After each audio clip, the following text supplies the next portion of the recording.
అరుణాచల సతి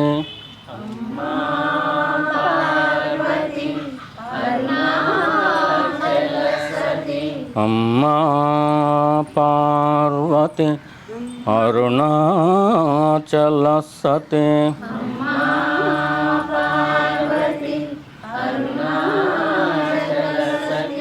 అపేత కుచాంబ మామర వినుమా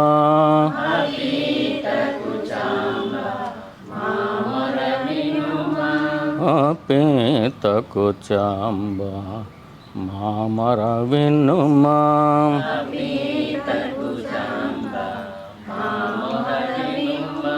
అమ్మా పార్వతి అరుణాచల సతి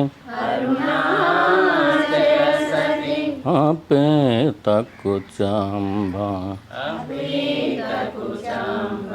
మామర వినుమా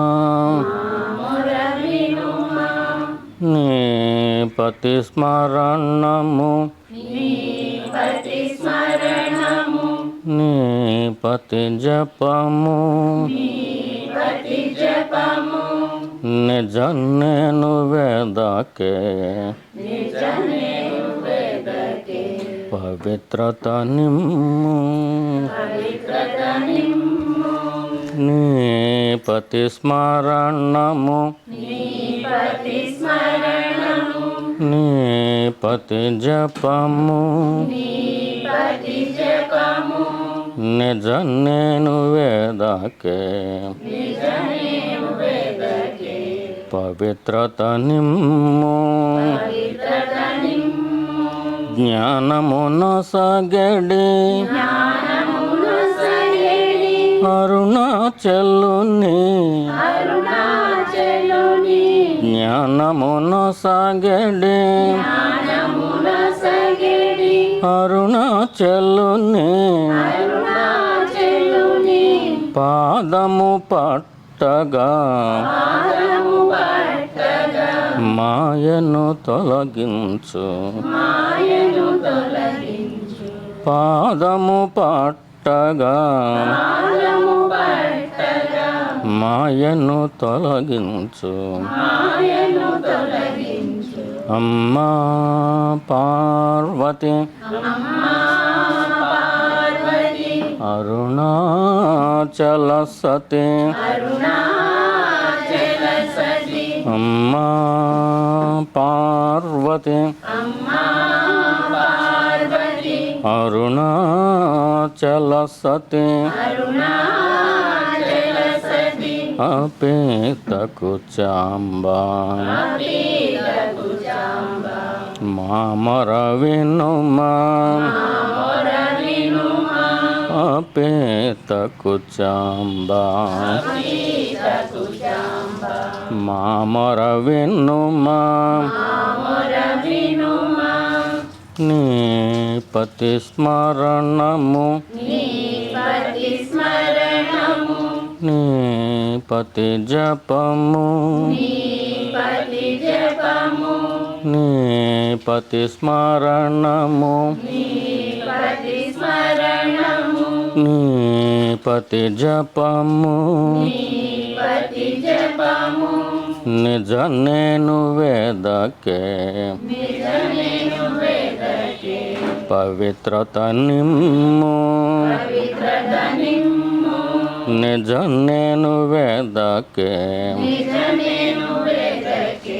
పవిత్రత నిమ్ము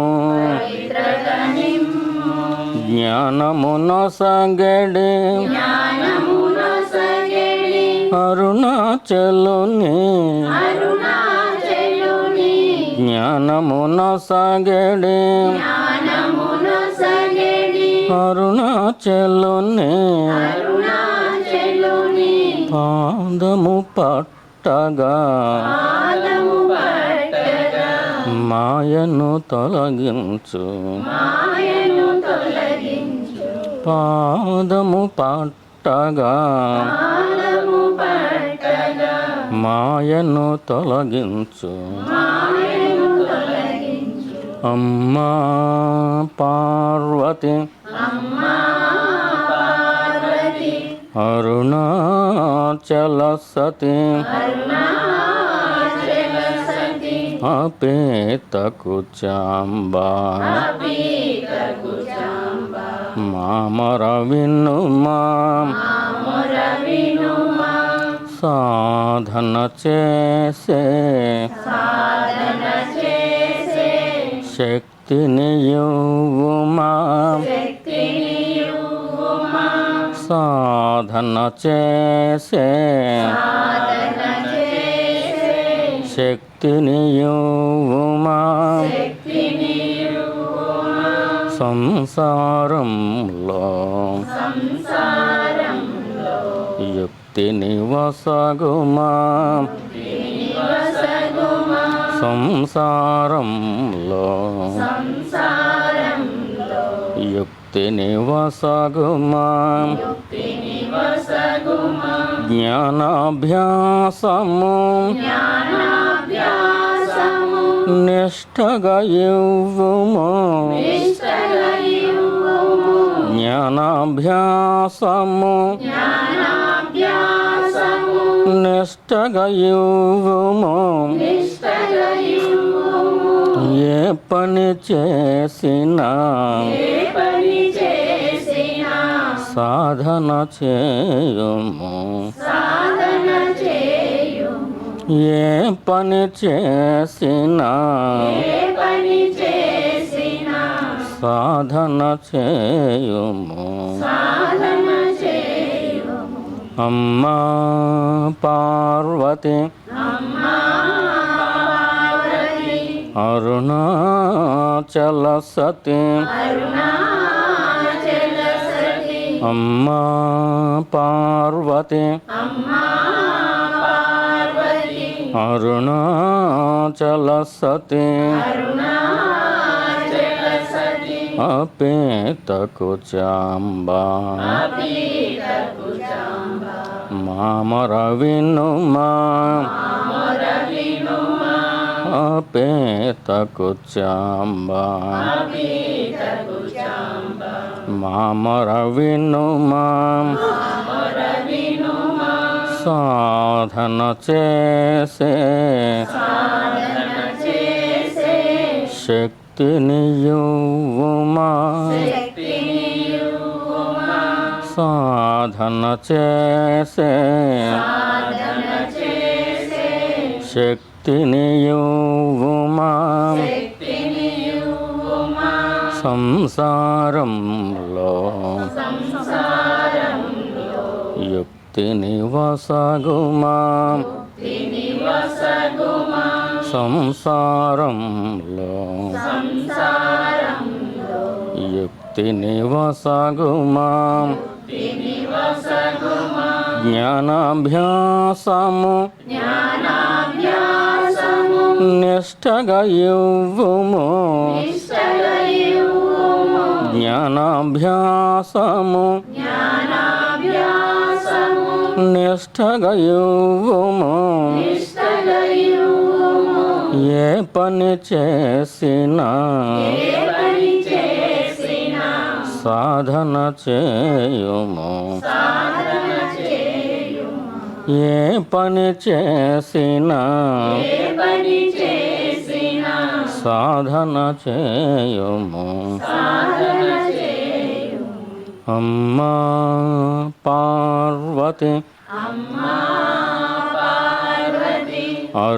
అరుణాచల సతి అమ్మా పార్వతి అరుణాచల సతి అపేత కుచాంబా మామర వినుమా అపేత కుచాంబా మామర వినుమా అరుణాచల శివ అరుణాచల శివ అరుణాచల శివ అరుణాచల అరుణాచల శివ అరుణాచల శివ అరుణాచల శివ అరుణాచల అరుణాచల శివ అరుణాచల అరుణాచల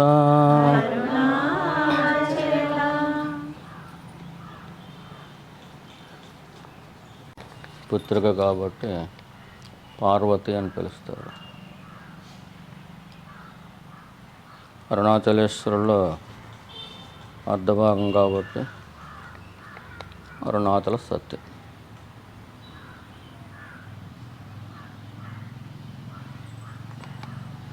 భక్తులమైన మనం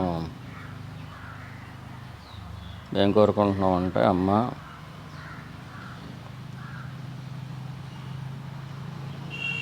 నువ్వు ఇవ్వగలవు,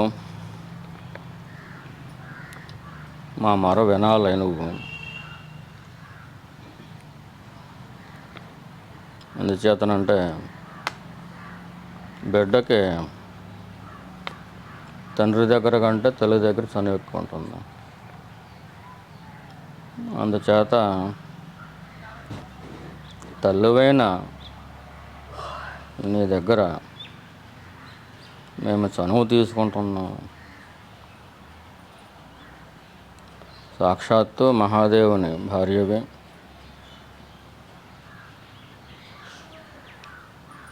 మా బోటి అలుపులో నీ దగ్గర చనువు ఎలా తీసుకొనగలం? కానీ మేము మీ బిడ్డలం కదా.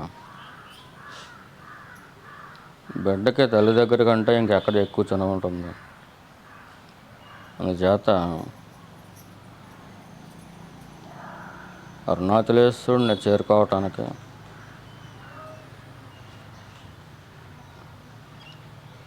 నీ దగ్గర మేము చనువు తీసుకుంటున్నాం. మాకేం కావాలంటే నీ పతి స్మరణము, నీ పతి జపము, నిజ నేను వేదాకే పవిత్రత.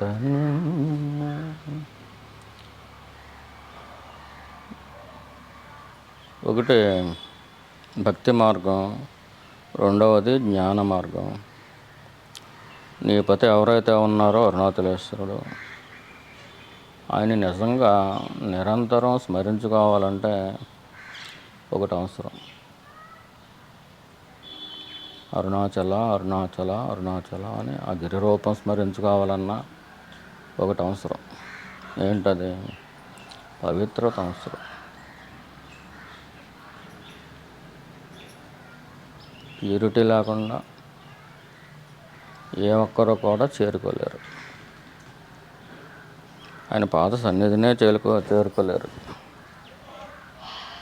రెండోది ఏంటి? జపము. ఇది కూడా భక్తి మార్గమే. గురువు దగ్గర మనం మంత్రం తీసుకుంటే ఆ మంత్రం కనీసం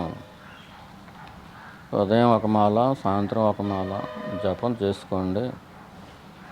ఆ జపమాలలో 108 పూసలు ఉంటాయి అనే ఒక శాస్త్రంని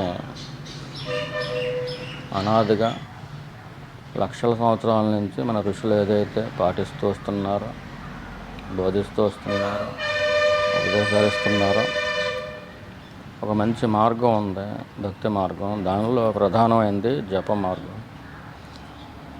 ఈ జపం యజ్ఞాల్లో జపయజ్ఞాన్ని నేనే స్వయంగా అయి ఉన్నాను అని భగవంతుడే భగవద్గీతలో చెప్పి ఉన్నందున జపం అత్యంత ముఖ్యమైనది. జపాన్ని పట్టుకుంటే సాక్షాత్తు భగవంతుని పట్టుకున్నట్టు. ఎంచేత అన్ని యజ్ఞాల్లోనూ కూడా జపయజ్ఞాన్ని నేనే, స్వయంగా నేనే. అంటే జపం మీరు మాల పట్టుకుంటున్నారా, జపం చేసుకుంటున్నారా, మీరు ఎవరిలో ఐక్యమైపోతున్నారంటే భగవంతుడిలో ఐక్యమైపోతున్నారు.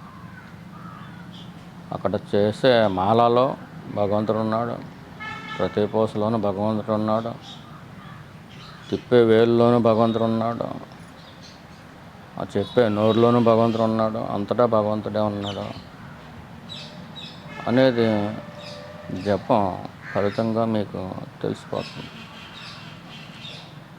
అందుచేత యజ్ఞాలన్నింటిలోని కూడా జపయజ్ఞాన్ని నేనే అని స్వయంగా భగవంతుడే చెప్పాడు. అందుచేత జపమార్గం అనేది చాలా ముఖ్యమైనది. స్మరణ అంటారా, అది మనసుతో మనం స్మరించుకోవటం. జపం నోటితో చేస్తాం, చేతితో వేలుతోటి మాల తిప్పుతాం. రెండు భక్తి మార్గాలు. ఈ రెండు చేయాలంటే ఏం కావాలి?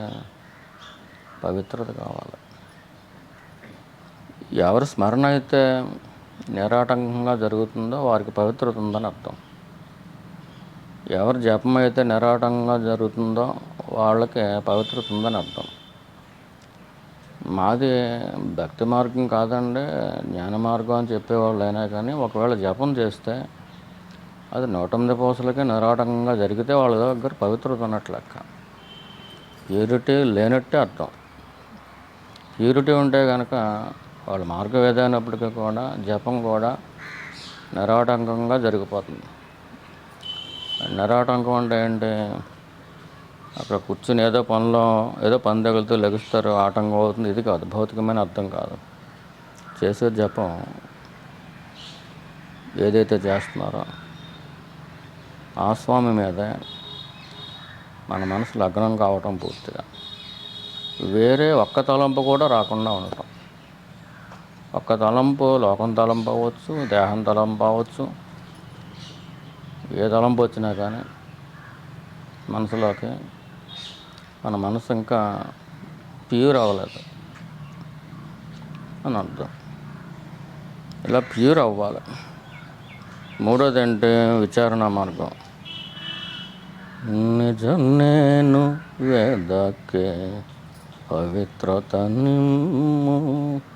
మూడు ఉన్నాయి: స్మరణ, జపం, నిజ నేను నువ్వు వెదక్కే. అంటే ఏంటది? భగవాన్ రమణ మహర్షి వారు చెప్పింది ఏంటి? నిజ నేను అనేది వెతకాలి. నిజంగా నేను అనేది ఏంటి? నేను అనేది ఎక్కడి నుంచి వస్తుంది? నువ్వు అనుకునే నేను అది నిజమైందా? నిజమైనదైతే అక్కడ ఉండాలి కదా. నువ్వు వెతకనప్పుడు కూడా అక్కడే ఉండాలి కదా. నువ్వు వెతుకుతున్నప్పుడు భయపడి పారిపోతుందా? భయపడి పారిపోతుందా అనుకుంటున్నావా? లేకపోతే అలా అది ఉన్నదా లేదా? ఒక వస్తువు ఒక చోట ఉంటే మనం దాన్ని ఎదికినప్పుడు కనిపిస్తుంది అక్కడ. నేను అనేది మన సామాన్యంగా విచారణ రహిత స్థితిలో ఉండగా లోకంలో తిరుగుతున్నప్పుడు నేను నేను అంటాం. దాని అర్థం ఏంటంటే మన దేహమే అని అర్థం. నేను ఆ పని చేశాను, నేను ఈ పని చేశాను అంటే అర్థం ఏంటంటే నా దేహం ఆ పని చేసింది, నా దేహం ఈ పని చేసింది అని. నేను అంటే దేహమే అని నువ్వు వాడేస్తున్నావు. కొన్ని లక్షల సార్లు, కోట్ల సార్లు వాడేసావు ఇప్పటికే. అంటే బ్లండర్, మిస్టేక్. అది చాలా పెద్ద తప్పు. అది ఒక తప్పు మనం చేసేస్తున్నాం. అంటే అందరూ చేస్తున్నారు కాబట్టి మేము చేసేస్తున్నాం, అందరూ దొంగలే కాబట్టి నేను దొంగలే అన్నట్టుగా చెప్పకూడదు. అందరూ వాళ్ళకి తెలియక చేస్తున్నారు. మనకు తెలియపరచడానికే రమణ దేవుడు భూమి మీదకి వచ్చాడు. అరుణాచలేశ్వరుడు ఆయన కొనసాగింపుగా మన సద్గురువు నాన్నగారిని ఇచ్చారు. వారికి కొనసాగింపుగా మనకి సత్సంగాన్ని ఇచ్చారు. అటువంటిప్పుడు 24 అవర్స్లో నేను అని అన్నప్పుడు నువ్వు దేహాన్ని సూచిస్తూ అంటున్నావా, లేకపోతే నిజమైన నేను అనేది ఎక్కడుందో చూసుకుంటూ నీ శక్తి మేరకే నువ్వు చూసుకుంటూ అక్కడ ఉండి అంటున్నావా? నీతో ఎవరో మాట్లాడుతున్నప్పుడు నువ్వు దేహంగా ఉండి మాట్లాడుతున్నావా, నిజనేనుగా ఉండి మాట్లాడుతున్నావా? పోనీ నిజనేనేంటో మాకు తెలియలేదు, ఇంకా అంత లోతుల్లోకి వెళ్ళలేదు. పోనీ ఎంతో కొంత ఆ మేరకు వెళ్ళావు కదా. దేహమే నేను అని ఏదైతే నేనుందో ఆ నేనుగా నువ్వు ఉంటున్నావా? సర్వసాధారణమైనటువంటి మాటల్లో ఇంట్లో మాట్లాడినా, ఫోన్లో మాట్లాడినా, బయట వాళ్ళతో మాట్లాడినా, సర్వసాధారణమైన మాటల్లో నువ్వు ఏ నేను ఉపయోగిస్తున్నావు? దేహగతమైన నేనే ఉపయోగిస్తున్నావు ఎక్కువగా. 24 అవర్స్లో మనకి ఎన్నో వేల సార్లు, వందల సార్లు కూడా కాదు, వేల సార్లు మనకు తెలియదు వాడేస్తున్నాం. వాడిన ప్రతిసారి కూడా ఈ దేహమే నేను అనే భావంతో వాడుతున్నాం. ఈ దేహమే నేను అనే భావంతో వాడటం ఏంటంటే, ఒక పక్కనే మోషన్స్ పట్టుకుంటే మళ్ళీ మోషన్స్ కలిగించేది నువ్వు తినేస్తున్నట్లు లెక్క. ఒక పక్కన జ్వరం వస్తే జ్వరాన్ని పెంచేది నువ్వు తినేస్తున్నట్లు లెక్క. మరి అటువంటిప్పుడు నీ సాధన మాత్రం ఎలాగెళ్తుంది? దీనికి అంతటికీ కారణం ఏంటి? పవిత్రత అనేది లేకపోవడం. నీ పతి స్మరణము, నీ పతి జపము, నిజ నేను వేదకే పవిత్రత నిమ్ము. అంటే స్మరణం చేయాలన్నా, అరుణాచలేశ్వరుని ఆయన జపం చేయాలన్నా, శివనామం జపం చేయాలన్నా, నారాయణ నామం జపం చేయాలన్నా, లేకపోతే నిజం నేను ఏంటనేది మనం నిరంతరం చూసుకోవాలన్నా ఏం కావాలి? పవిత్రత కావాలి. ఆ పవిత్రత నువ్విస్తే వస్తుంది. మా దగ్గర లేదు పవిత్రత. ఉంది అనుకోవడం బోటకం, మనల్ని మనం మోసం చేసుకోవటం. ఎంచేత మనం అసలైన ఒక పెద్ద తప్పు చేస్తున్నాం. పెద్దలు చెబుతారు కదా, ఆ కుండలో పాలు తాగేస్తూ చుట్టూరు కుండ కనపడుతుంది, మనల్ని ఎవరు చూడట్లేదు పాలు తాగేయటం అని అనుకుంటుందంట పిల్లలు. మంచిగా ధైర్యంగా తాగేస్తుందంట. అలాగా అందరూ కూడా నేను అంటే ఆ దేహం, ఆ శవాన్ని నేను అనుకుంటున్నారు. అలాగే నేను అనుకుంటున్నాను, అందరూ చేసింది నేను చేస్తున్నాను, దీంట్లో పెద్ద తప్పే ఉంది అని అనుకుంటూ ఉంటారు. ఒక అలవాటుగా మారిపోయింది. నేనంటే దేహమే అనేది ఒక పెద్ద పాపం. అది మిగిలిన ఎన్ని పాపాలు వచ్చినా కానీ ఈ పెద్ద పాపాన్ని, మూల పాపాన్ని బట్టి అవన్నీ వస్తున్నాయి. నువ్వు దేహం అనుకోవటమే నీ ప్రథమ తప్పు, అది శిక్షార్హము. ఆ శిక్ష ఏంటంటే సంసారం. దేహము నేను అనేది సూచించకుండా ఆ నిజనేని దగ్గర ఉండి ఎవరైతే లోక వ్యవహారంలో కనిపిస్తున్నారో వాళ్ళకి సంసారం శిక్ష కాదు. సంసారం లేదు వాళ్ళకి, ప్రకృతి లేదు వాళ్ళకి. నిజమైన నేనుగా ఉన్నవారికి ఆ నిజమైన నేను ఉండటం తప్పించి రెండేదే లేదు. అన్నదేదో ఉంది, ఆ ఉండటానికి లేకపోవడమే లేదు. ఎప్పుడు ఉండటంగా ఉన్నది, ఎప్పుడు ఉనికిగా ఉన్నది, లేకుండా ఎలా పోద్ది? ఎప్పుడు ఉండటం అనేదానికి మరణం ఎలా ఉంటుంది? ఆ మరణం లేని వస్తువునే నువ్వు సమీపించుకున్నప్పుడు, దాంతో తాదాత్మ్యం చెందుతున్నప్పుడు, లేదా అదిగా ఉంటున్నప్పుడు నువ్వు అమరుడివే. దేవతలకు కూడా సాధ్యం కాని అమరత్వం నీకు సాధ్యమవుతుంది. వాళ్ళు ఏదో తాగాలి, అమరత్వం రావాలంటే నువ్వేం తాగక్కర్లా, నువ్వుగా ఉంటే అమరుడివే. అమరత్వం ఒకటే కాదు, అనంతుడు నువ్వు. అనంతుడు ఒకటే కాదు, అచ్యుతుడు నువ్వు. నీ కింద పడిపోవడానికి అంటూ ఏం లేదు, ఉన్నదే అది అంతా. ఇదంతా క్షణాల్లో వచ్చేస్తుంది. అది కావాలంటే ఏం కావాలి? మనకి పవిత్రత కావాలి. అది ఎవరి దగ్గర ఉంది? అమ్మ దగ్గర ఉంది. మన సాధనకి అది అవసరం. జ్ఞానమును సాగడే అరుణాచలుని పాదము పట్టగా మాయను తొలగించు. అమ్మవారు వచ్చి మాయను తొలగించాలి. అంచేత జ్ఞానము తానే, మాయ తానే అని చెప్పింది. జ్ఞానము తానే, అజ్ఞానము తానే అని చెప్పింది. ఈ మాయ ఎవరి కంట్రోల్లో ఉంటుంది? మాయను తొలగించాలంటే అమ్మ మాయను నువ్వు తప్పుకొని చెప్పాలి, లేకపోతే మాయ తొలగదు. ఏంటా మాయ?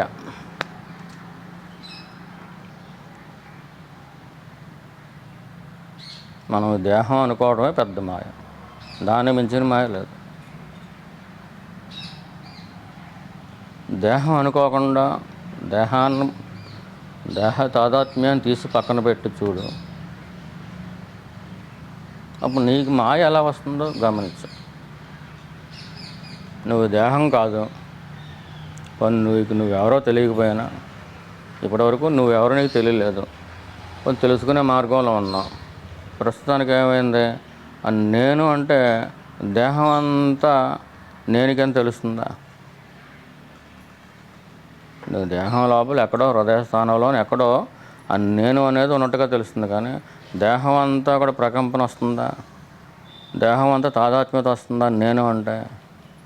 ఇక్కడ తాదాత్మ్యత వస్తుందా నేను అంటే? ఇక్కడ తాదాత్మ్యత వస్తుందా? ముక్కు మీద తాదాత్మ్యత వస్తుందా నేను అంటే? అది ఎక్కడ పలుకుతుంది? అది నేను అనుకుంటారు మీరు. ఇప్పుడే అనుకోండి, నేను అనుకుంటున్నారు.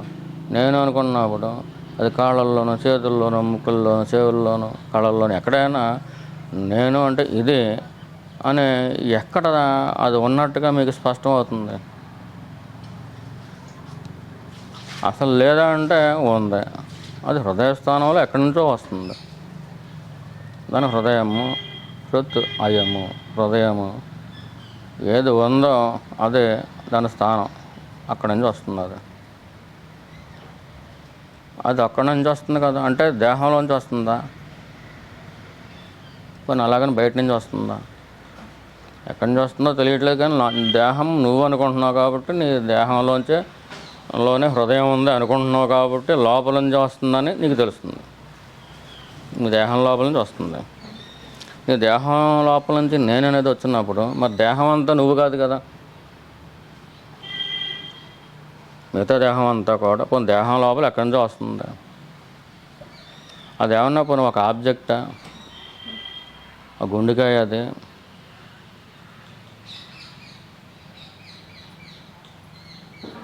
దేహంలో నేను అనేది నీకు తెలుస్తుంది. రైట్, లోపలే తెలుస్తుంది, బయట తెలియట్లేదు.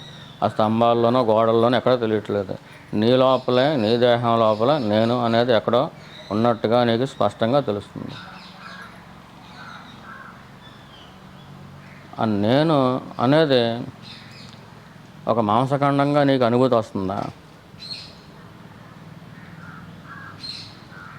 ఎనాటమీ తెలుసున్న వాళ్ళందరికీ తెలుస్తుంది. లోపల రక్త మాంసాలు ఉంటాయి, ఎముకలు ఉంటాయి. ఎముకలు గూడిది లోపల. ప్రతి ఒక్క దేహం కూడా రక్త మాంసాలు, ఎముకల గూడు. ఆ ఎముకల గూడులో లోపల ఎక్కడో రక్తమాంసమయమైనటువంటి ఒక భాగం ఆ నేను అని అంటుందా పని?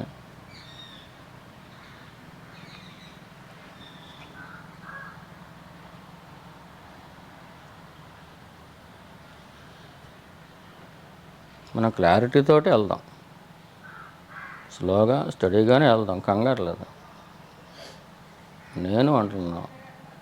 నేను అనేది నీ లోపల నుంచి వస్తుంది. కాళ్ళల్లోంచి, చేతుల్లోంచి రావట్లా, ఎక్కడో ఎక్కడి నుంచి వస్తుంది.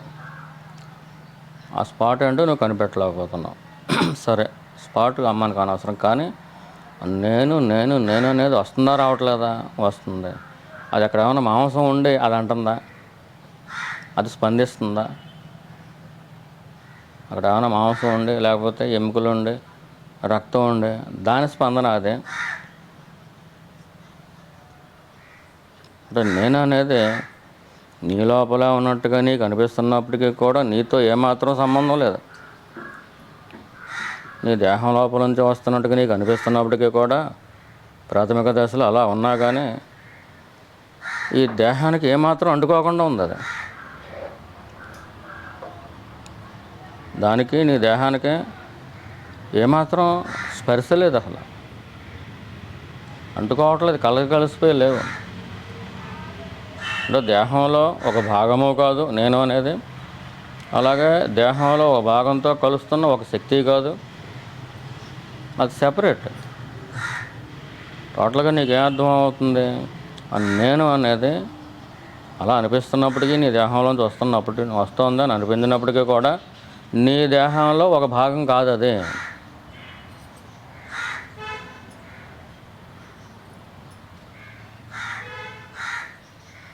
నీ దేహంలో ఒక భాగం కాదు అంటే దేహం నువ్వు కాదు, నేను అనేది నీ దేహం కాదు. అంటే నువ్వెవరో ఆ నేనే నువ్వు. ఏదైతే నిజం నేను ఉందో అదే నువ్వు. దేహం ఎవరు మరే? నువ్వు కాదు. కానీ నిరంతరం దేహాన్ని నేను అని చెప్పి భుజాన్ని వేసుకుని వెళ్తున్నావు. మరి దెబ్బలు దానికి ఏమవుతావు? మోసగించబడికి ఏమవుతావు? ఒక తప్పు తాదాత్మ్యాన్ని భుజాన్ని వేసుకుని వెళ్తున్నావు. ఏంటది? నువ్వుగానే ఉన్నావు, నిజమైన నేనుగానే ఉన్నావు, కానీ దేహంతో దానికి ఎటువంటి సంబంధం లేకపోయినా దేహం నువ్వు అనుకుంటున్నావు. నువ్వు కాని దేహాన్ని నువ్వు అనుకుంటున్నావు. తప్పు చేస్తున్నావు కదా. నువ్వు కాని దాన్ని కూడా పట్టుకుని వెళ్తున్నావు. వెళ్తూ అది సంసారం అంటున్నావు. మళ్ళీ నువ్వు కాని దాన్ని నువ్వు పట్టుకుని వెళ్ళటమే కాదు, ఇతరులు కాని దాన్ని వాళ్ళు కూడా వేసుకొస్తుంటే అది నిజమని నమ్ముతున్నావు. ఈ తప్పే అక్కడ చేస్తున్నావు. ఏమంటున్నారు ఇక్కడ? మాయను తొలగించమ్మా, ఇదే పెద్ద మాయ. ఈ మాయని నువ్వు తొలగించు. అలా తొలగించాలంటే ఏమివ్వాలి నువ్వు మాకు? పవిత్రతను ఇవ్వాలి. మరి పవిత్రత అంటే ఏంటి? సాధారణంగా నీతిగా నిజాయితీగా బతకటం, ఇవన్నీ పవిత్రత అనుకుంటూ ఉంటారు. అక్కడ ఉన్నదాన్ని తిరిగేసి అర్థం చేసుకుంటున్నారు. ఏది నిజమైన నేను, ఏది నిజమైన గులాబీయో, ప్లాస్టిక్ గులాబీ అయి ఉంటే రాదు. ఏది నిజమైన గులాబీయో దాంట్లోంచి ఒక సువాసన వస్తుంది. ఏది నిజమైన నేను, దాంట్లోంచి పవిత్రత వస్తుంది, దాంట్లోంచి శాంతి వస్తుంది, పవిత్రత వస్తుంది. అంటే అక్కడ అర్థం ఏంటి? పవిత్రతనే నువ్వు ఇవ్వు అంటే అర్థం ఏంటంటే, ముందు మాకు ఆ నిజమైన నేనుగా నువ్వు స్థాపించు, దాని రుచి చూపించు. భౌతికమైన అర్థంలో ఏంటి? ఎటువంటి తలంపులో లేకపోవటం.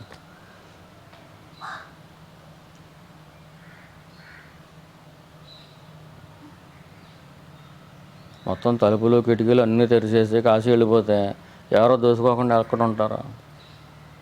కనీసం కుక్క అన్నయ్యలు లోపల తిరుగుద్ది, పిల్లులు అన్నయ్యలు తిరుగుతాయి. అంతే తలుపులు దూరబంధలు మొత్తం అన్నీ తీసేసావు కదా. అలాగే నీ ఇంద్రియాలని మనసునే శుభ్రంగా తెరిచేసి ఉంచుతున్నావు. తెల్లారు లేస్తే చాలు తిరుగుతున్నాను అనుకుంటారు. వద్దులండి, అన్ని వాట్సాప్లో మనకి. ఇప్పుడు ప్రపంచంలోకి మనం వెళ్ళటం కాదు, వాట్సాప్లోకి మనం వెళ్ళిపోతున్నాం. అంత అవసరం ఏంటి? నీ జపధ్యానాలు నువ్వు చేస్తున్నావా? నీ ఆచారం మాడి నువ్వు పాటిస్తున్నావా? నీకు ఏ మేరకు అవసరమో ఆ మేరకు వెళ్ళు. అది అవసరమైతే వెళ్ళు. దాని నుండి నువ్వేమైనా నేర్చుకోవాలనుకుంటే అది చాలు. మీకంటూ భగవాన్ సత్సంగం ఉంది. పోనీ ఏదో దేశభక్తి అంటున్నారు, పోనీ అది సరిపోతుంది. దాన్ని మించి వెళ్ళడం ఎందుకు? ఏం అవసరం ఉంది నీకు? పవిత్రత పవిత్రత పవిత్రత అంటే అంటున్నారు. అది నువ్వు ఇవ్వాలి అంటున్నారు, రైటే. అసలు పవిత్రత అంటే ఏంటి తెలుసుకోవాలి కదా మనం. ఏది నిజమో దాని యొక్క లక్షణం పవిత్రత. మరి అది అయినప్పుడు కాదన్నా మాకు పవిత్రత వచ్చేది అంటే, పవిత్రత రాకుండా అది రాదని చెప్పారు. అంటే నువ్వు ఆ లక్షణాలు ఏవైతే ఉన్నాయో ఆ లక్షణాలు ప్రాక్టీస్ చేయాలి. ట్రాక్ మీద పెట్టాలంటే రైలు కాసి ఎకరాలు ఉండాలి కదా.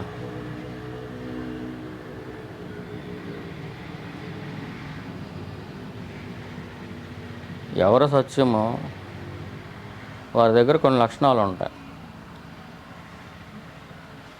ఏది గులాబీయో నిజమైన గులాబీయో దాని దగ్గర సువాసన ఉంటుంది. అదేవిధంగా పవిత్రత అనేది అక్కడి నుంచి వస్తుంది, దాంట్లోంచి వస్తుంది. భూతాత్మ పరమాత్మచ. పరమాత్ముడు అంటే నిజమైన నేను ఏదో ఉందో అది పరమాత్ముడు. ఆ నిజమైన నేను ఎలా ఉంటుంది? ఆ నిజమైన నేనులోకి ఎవరో వెళ్ళి నిజంగా నిలదొక్కోగలరు అక్కడ? పవిత్రత లేని వాళ్ళు వెళ్ళలేరు, రైటే. ఇప్పుడు ఇది ఎలాగుంటుందంటే, చిత్తశుద్ధి లేని శివపూజలు అంటారు. కానీ శివపూజ చేస్తేనే కానీ చిత్తశుద్ధి రాదు. అంటే ఏం చేయాలి? ముందు శివపూజ మొదలుపెట్టు. చిత్తశుద్ధి ఇంకా రాలేదు కదా మనకి, వచ్చిన తర్వాత చేద్దాం అంటే నువ్వు శివపూజ చేయకపోతే ఇంక చిత్తశుద్ధి ఎలాగవుతుంది? అందుచేత చిత్తశుద్ధి లేని శివపూజలు ఎలా అంటే, ఎవరో అనాగరికంగా ఉంటున్నారో, చేసేదంతా మాయ, కానీ శివపూజ చేస్తున్నారని వేమన ఎక్కడో చెప్పాడు, అది వేరే విషయం. కానీ చిత్తశుద్ధి లేని శివపూజలు ఎలా అంటే, చిత్తం శుద్ధి అవ్వాలంటే నువ్వు శివపూజ చేయాలి.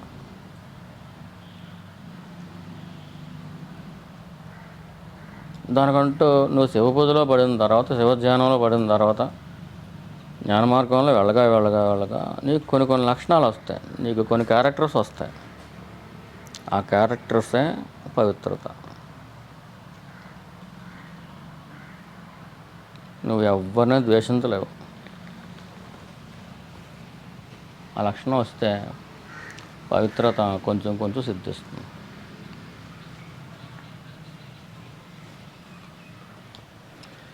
ఎటువంటి పరిస్థితుల్లోనూ కూడా నువ్వు కుంగికి గురి కావు,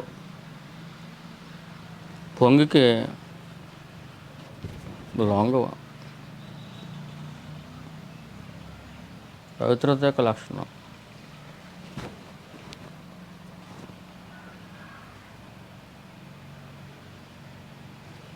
ఆకాశానికి ఎవరైతే ఒక రంగుని పామలేరో, అలాగే నిన్ను ఎవరేమన్నా కానీ నీకు అవి అంటుకోవు. నీలో ఆ లక్షణం లేదు కాబట్టి వాళ్ళు అలాగంటున్నారు ఇలాగంటున్నారు అని చెప్పి అటు చూడబుద్ధి కాదు.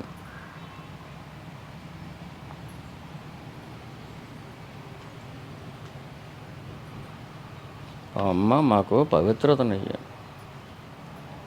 అంటే, కల్మషరహితమైన మనసు పవిత్రమైందని చెబుతారు. కానీ మనసు అంటే ఏంటి? ఈ దేహం నేను అనుకోవటం, ఆ తలంపే మనసు. ఈ దేహాన్ని నేను అనుకోవటం అనేది కల్మషరహితం ఏంటి? అది తప్పదు.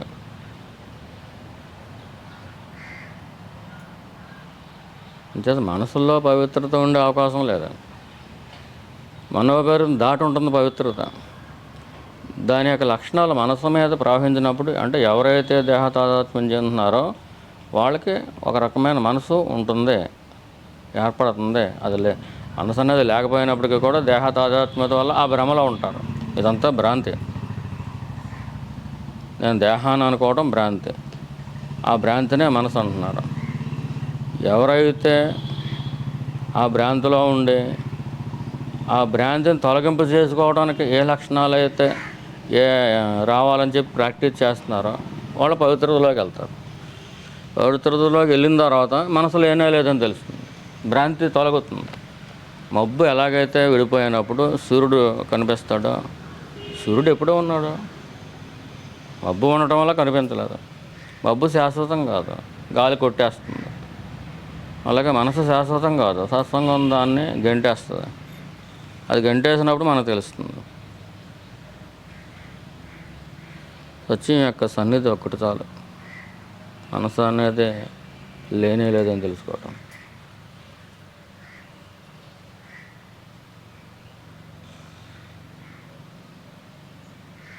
ఏది సత్యమో అది పవిత్రత లేకుండా ఎలా ఉంటుంది?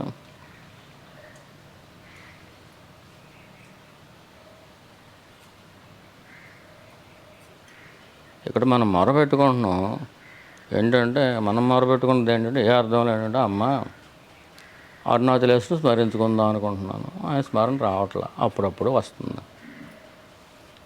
నువ్వు ఇస్తే వచ్చిందని తెలియట్లేదు, మా ఆయనకి అంతసేపు అలా తొలగిస్తే అది వచ్చిందని తెలియట్లే.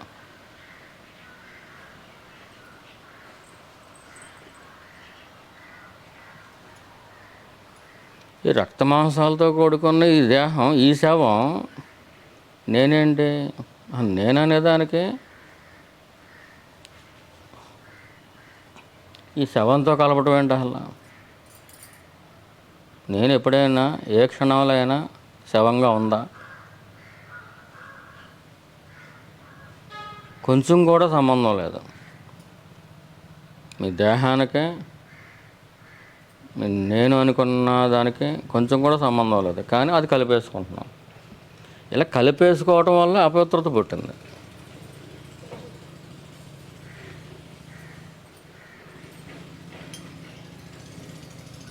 అపవిత్రత ఎక్కడ పుట్టింది? నేను అనేది దేహంతో కలిపేసుకుంటున్నాం, అక్కడ అపవిత్రత పుట్టింది. దాన్ని అజ్ఞానం అంటున్నాం.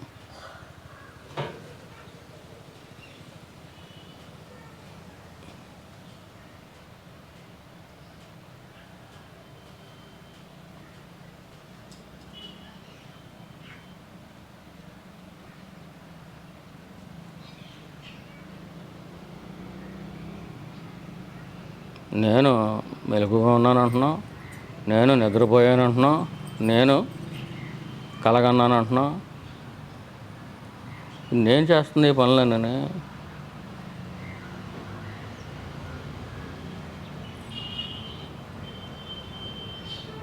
దేహానికి మెలుగు వచ్చింది,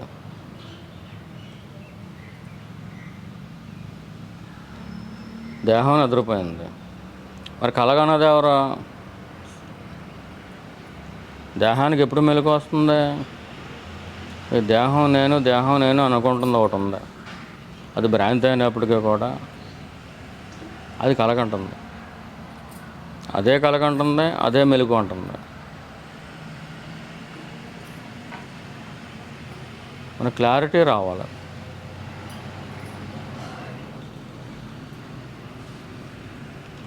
హార్ట్లో ప్యూరిటీ లేకుండా మైండ్లో క్లారిటీ రాదు.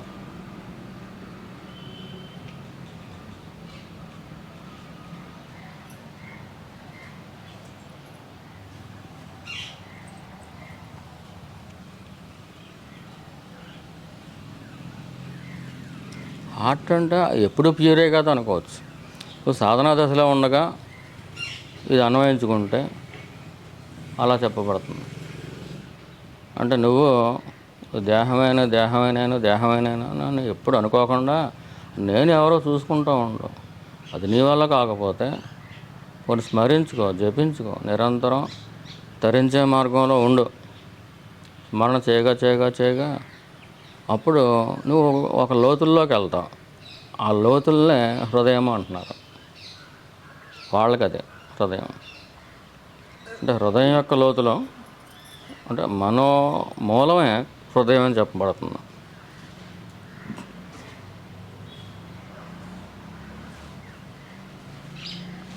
ఈ సబ్జెక్టు, ఈ గోలంతా మనకెందుకు?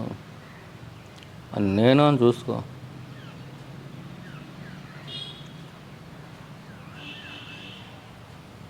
నేననేది ఎక్కడి నుండి వస్తుందో చూసుకో.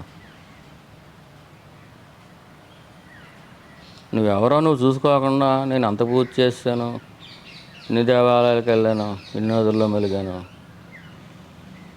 ఇవన్నీ చేస్తే నేననేది తెలియబడకుండా ఉండదు. నువ్వు వేరే కోరికలతో వెళ్తే తెలియబడదు, వేరే లక్ష్యాలతో వెళ్తే తెలియబడదు. నీకు ఈ కోరికలు లేవు, ఏ లక్ష్యమే లేదు. ఎవరి మనసు తేలిగ్గా ఉంటుంది? ఏ కోరికలు లేని వాళ్ళ మనసు తేలిగ్గా ఉంటుంది. ఎవరి మనసు చల్లగా ఉంటుంది? ఏ కోపతాపాలు లేనప్పుడు, ఏ పొంగు లేనప్పుడు వాళ్ళ మనసు చల్లగా ఉంటుంది. ఎవరైనా రెచ్చగొడదామని తీసుకెళ్ళినా కానీ అది వెళ్ళలేదు. అంచేత ఈశ్వరుడు అనే ఒక శక్తికి కట్టేసి ఉంటుంది అనుకోండి, వాళ్ళు లాక్కుందాం అనుకున్నా కానీ లాక్కోలేరు. ఎల్లవేళలా ఈశ్వరుడికి కట్టేసుకోవాలి. మన బాధ అదే కదా. మనం ఏం మొరపెట్టుకుంటున్నాం? ఓ అమ్మ, నువ్వు నాకు కట్టేసుకో. నీ మాయని తొలగించాలి, నువ్వే తొలగించాలి. నువ్వు ఆ తలుపు తీయకపోతే కనుక నేను వెళ్ళలేను దాంట్లోకి. తలుపు తీయవలసిందాను నువ్వే. ఒకవేళ నువ్వు తలుపు తీసినా కానీ నేను వెళ్ళలేను. దానికి నువ్వు పవిత్రతను ఇవ్వాలి. ఏదో స్టోరీ చెబుతారు కదండి, లక్ష్మీదేవికి అనుగ్రహిందని అనిపించిందంట ఒకడిని. ఆ రోడ్డు అంటే వెళ్తుంటే ఎదురుకుండా నగల మూట కూడా పాడేసింది అక్కడ. అక్కడికి వెళ్ళేసరికి ఆవిడకి అనిపించింది, రోజు కళ్ళు తెరిచి నడిచేస్తున్నాం కదా, ఈ కాంత లెక్క కళ్ళు మూసుకుని నడవలేవా అని అనిపించింది.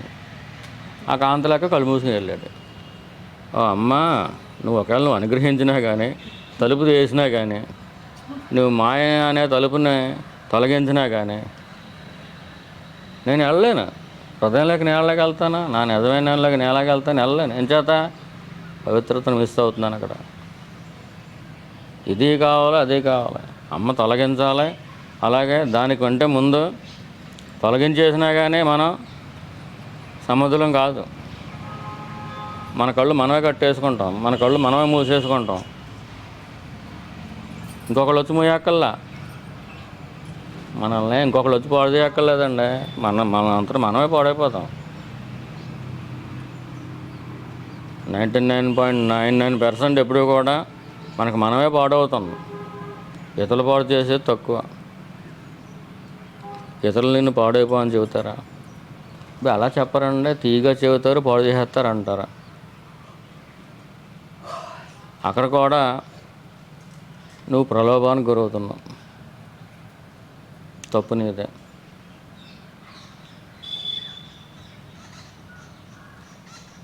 నిన్ను స్మరించుకోవటానికి, నిన్ను చూసుకోవటానికి, నేను నిజమైన నేనే నువ్వు వెతకటానికి ఎవరొడ్డు వస్తున్నారు అసలు? ఆ పెట్టలోకి వస్తున్నాయా? నువ్వు నిన్నుగా ఉండొద్దు, నిన్ను చూసుకోగానే చెబుతున్నాయా? చెప్పట్లేదు. పెట్టలోకి వస్తే మనకి ఈ నిజమైన నేను దగ్గర ఉండటం పెద్ద కష్టమేం కాదు. కానీ మనరాలు ఏడిస్తే మాత్రం పరిగెత్తుకెళ్ళిపోద్ది అక్కడికి. ఎవరు వెళ్ళమన్నారు? ఆ పెట్టంతా అది అంతే. నువ్వు ఎందుకు అనుకోవట్లా?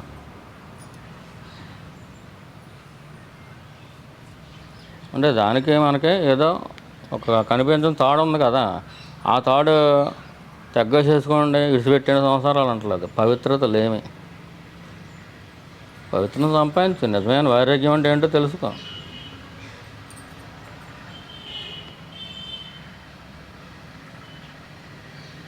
సాధన చేసే శక్తినియుమా, సంసారంలో యుక్తినియోసగుమా. సాధన చేయడానికి మాకు టైం ఉండలేదు అంటున్నారు. ఎంచేత అంటే శక్తి ఉండలేదు అంటున్నారు.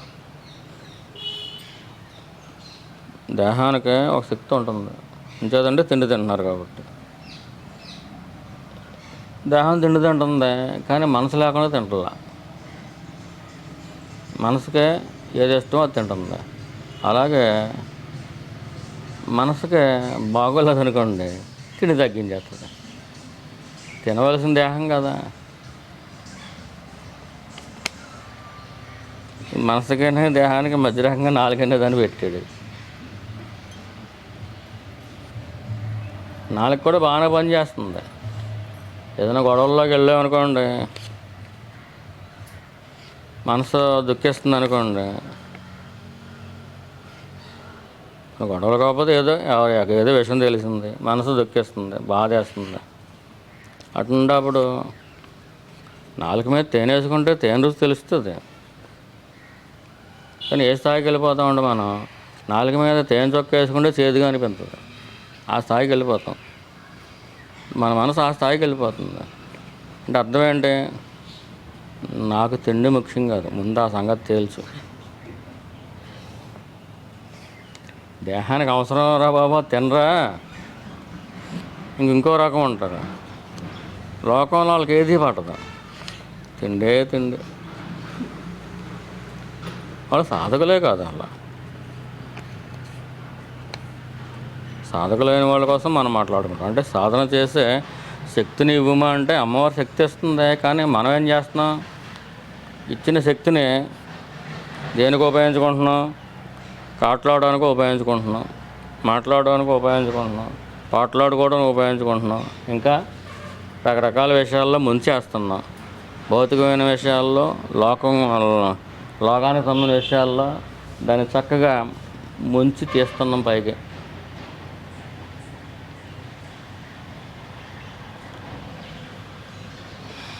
లోకంలో ముంచి వాళ్ళు తీస్తూ ఉంటే ఏమవుతుంది? లోకం లక్షణాలు అంటుకుంటాయి.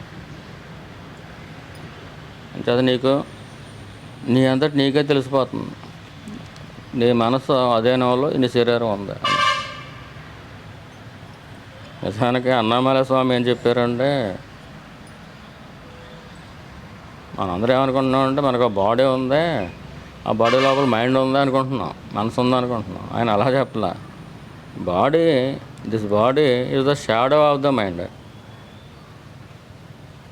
మనకు అది అర్థమే చావదు. ఎప్పుడైతే నువ్వుగా ఉంటావో, నిజమైన నేనుగా నువ్వు ఉంటావో, అప్పుడు ఈ లోకం కూడా తలంపే అని తెలుస్తుంది. అప్పుడు తెలుస్తుంది నీకు body is the shadow of the mind అని. అన్నీ మనకి రివర్స్లో అర్థమవుతున్నాయి. ఈ సృష్టి ఉంది, ఈ భూమి ఉంది, నేల ఉంది, ఈ గోడలు ఉన్నాయి, స్వచ్ఛంగా ఉంది, మన దేహాలు ఉన్నాయి. ఒక దేహం అంటే బోల్డెన్ దేహాలు ఉన్నాయి. ఒక్కో దేహానికి ఒక్కో పేరు. లోపల ఒక మనసు, దానికి కొన్ని ఇష్టాలు, ఇదే ఎక్కుతుంది, ఇది ఎక్కదా, ఇలా అనుకుంటున్నాం మనం. నిజానికి అన్నామలై స్వామి దీనికి రివర్స్లో చెప్పారు. ఏంటి? నిజమైన నేనుగా నువ్వు ఉన్నా, మనసు అనేది లేనే లేదు.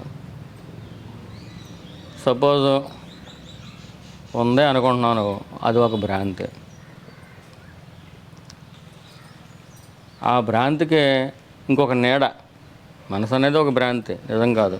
పోనీ నిజం అనుకుందాం, మనసు అనేది పోనీ నిజం అనుకుందాం. ఆ భ్రాంతికి ఒక నీడ ఏంటది? బాడీ. ఆ బాడీకి తోడు ఈ లోకం, ఈ సృష్టి. ఎంత కన్ఫ్యూజ్ చేసుకుంటున్నాం మనల్ని మనం. నువ్వు దేహంగానే లేవు అసలు, దేహంగా ఉన్నాను అనుకుంటున్నావు.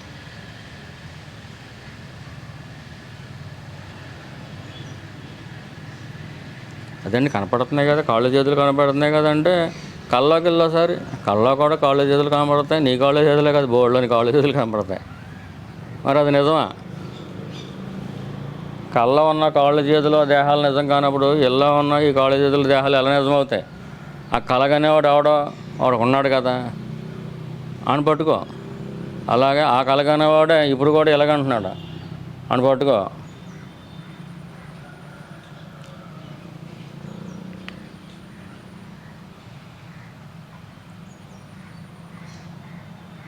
సాధన చేసే శక్తిని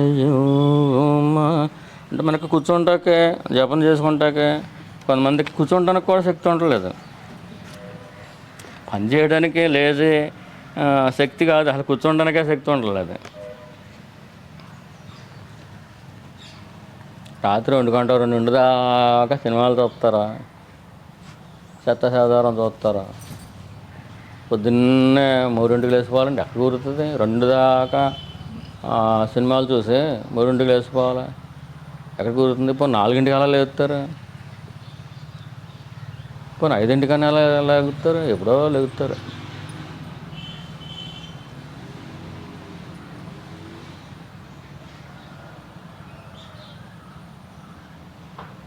ఇంక శక్తి ఎలా వస్తుంది?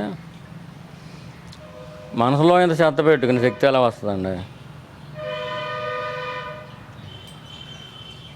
మనసులో ఎటువంటి కల్మషాలు లేనప్పుడు శక్తి ఉంటుంది, శక్తి పెరుగుద్ది. అంటే సాధకుల విషయంగా చూస్తున్నాం. మరి దుర్మార్గులు ఉంటారు, వాళ్ళకి శక్తి పెరుగుతుంది కదంటే అవును కరెక్టే. ఒక్కొక్కడికి డబ్బు ఆశ ఉంటుంది, అది వాసన కింద పట్టుకుంటుంది. ఈశ్వరుడు వాడిని ఆడి కోరిక ఆ వాసన తీర్చడం కోసం ఇంకా ఎంత ఎండలో తిరిగినా కానీ ఆడికి ఏం అవదాం. చూడండి, ఎలక్షన్స్ గట్ట వచ్చేసరికి నిద్ర నిప్పులు లేకుండా తెగ తిరిగేస్తారు డే అండ్ నైట్. వాళ్ళకి ఏమాత్రం ఏం అనిపించదు, ఏ తేడా చేయదు. వాళ్ళ వాసనని వాళ్ళ కోరికని తీర్చడం కోసం ఈశ్వరుడు వాళ్ళకి శక్తిని ఇచ్చాడు.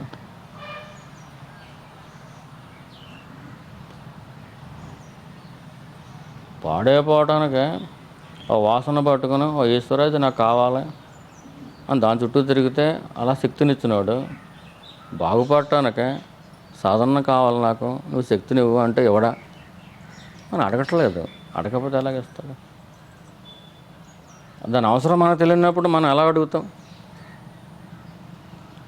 సాధన అనేది అవసరం. మనకేం అవసరం? సాధనే అవసరం. చూడండి, ఆ దసరా స్టార్ట్ అయినప్పుడు ఆ పీఠం పెడతారు కదా, ఎన్ని కోరికలు కోరేసుకుంటారు. ఆ పులిహారలో అన్నం మెతుకులు ఎన్ని ఉంటాయి, అందరికంటే ఎక్కువ ఉంటాయి కోరికలు. వీళ్ళకి వడ్డానాలు అడగరా, కుదులుగా వడ్డానాలు అడుగుతారు.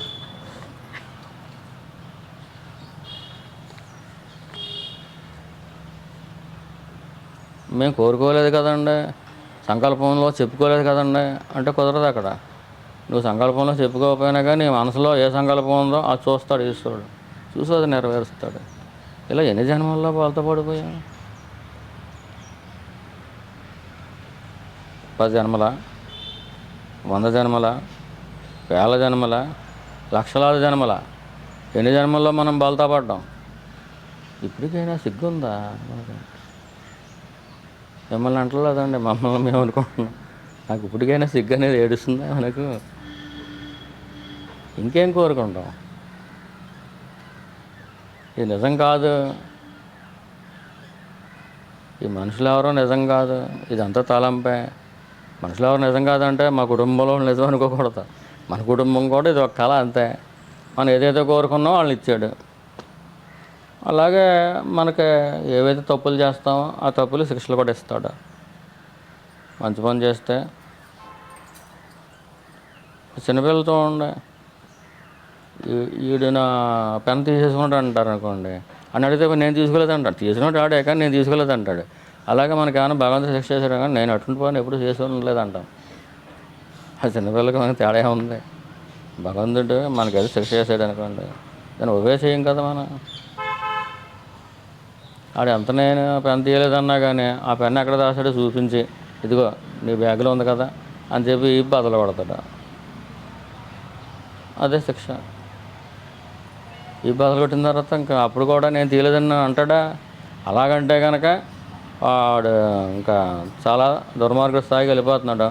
మనం అలాగ ఎన్నో నీచ జన్మలోకి వచ్చేస్తున్నాం.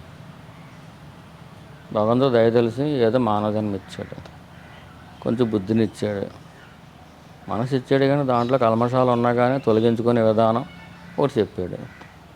అలా వెళ్ళొచ్చు కదా. లౌకికులు మనకు ఆదర్శమా?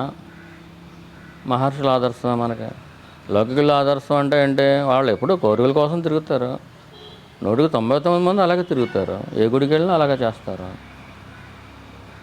లౌకికులు నీకే ఆదర్శం ఏంటి? అందులో కలికాలంలో ఎక్కువ మంది ఎక్కువ అటువంటి వాళ్ళు ఎక్కువ ఉంటారు. వాళ్ళ మొఖం బట్టి వాళ్ళ గుణాలు చెప్పగలవు నువ్వు. వాళ్ళ చదువుని బట్టి వాళ్ళ గుణాలు చెప్పగలవా? ఎంత చదువుకున్నా కానీ స్వార్థం ఏమాత్రం కూడా తగ్గిన వాళ్ళు బోల్డ్ మంది ఉంటారు. ముందు శక్తిని ఇవ్వమంటున్నారు. సాధన చేసి శక్తిని అంటే శక్తి ఎక్కడ లోపిస్తుంది? అమ్మవారు ఏం చెబుతున్నారంటే, శక్తిని ఆల్రెడీ ఇస్తున్నాను కదంటారా బాబు, నువ్వు తిన్నది ఏదో తింటున్నావు, దాన్ని అరిగింటున్నాను, నీకు శక్తి వస్తుంది. కానీ ఆ ఇచ్చిన శక్తి నువ్వు దేనికి ఉపయోగిస్తున్నావు? ఏడవటానికి ఉపయోగిస్తున్నావు. ఏడితే కూడా శక్తి కావాలండి. శక్తి లేకపోతే ఏడవలేరు. దెబ్బలాడటానికి ఒకటే కాదు, దెబ్బలాడటానికే మన శక్తిని ఎలాగా అంటే ఎవరితోడైనా దెబ్బలాడటం ముఖాముఖిగా అనుకుంటున్నారా? దెబ్బలాడటం అంటే అది కాదు. లోకంలో తెగ తిరిగేయటమే, కలిగి తిరిగేయటమే. ఎన్ని తలంపులు పెరిగితే అంత శక్తిహీనం అవుతాం.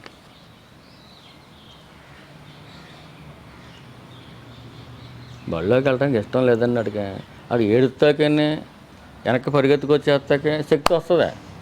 బళ్ళోకి వెళ్ళటానికి మాత్రం కాళ్ళు చల్లబడిపోతాయి. అవసరమైతే జ్వరం కూడా వచ్చేద్ది అడిగి. కరెక్ట్గా ఆ 9ంటికి గంట కొడతారనుకోండి, 9ంటికే బొడ్లో ఓడొచ్చేస్తుంది. ఇది నిజమే. మనసు బోళ్ళని మాయలు చేస్తుంది.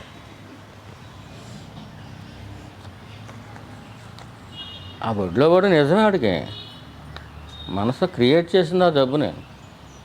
మనసు తలుచుకుంటే ఎన్నో జబ్బులు క్రియేట్ చేస్తుంది. మనసు తలుచుకుంటే ఎంతో శక్తిని ఇవ్వగలుగుతుంది. నీ మనసు ఎటువైపు ఉంది? ఈశ్వరారాధన నిమిత్తం సమాయత్తం అవుతుందా? ఇష్టపడుతుందా? అయ్యి బాబాయ్ అనవసరంగా మన సత్సంగంలోకి వచ్చేసాం. ఈ జపాలు అంటున్నారు, పూజలు అంటున్నారు, ఎందుకు వచ్చింది అని మనసుకే మీకు చెప్పతో దానికి అనిపించదు. అలాగా మీకు చెప్పలేదు కదా అని చెప్పి మనసు నా మాట మాట్లాడుతుంది అని మీరు అనుకుంటారు. మనసు ఎప్పుడూ కూడా మీ మాట మాట్లాడదాం. 100%, 1% కాదు, 100% మీ మాట ఎప్పుడూ మాట్లాడదాం. అంచేత దాన్ని మనసుని దానికి డైరెక్షన్ ఇవ్వాల్సింది మీరు.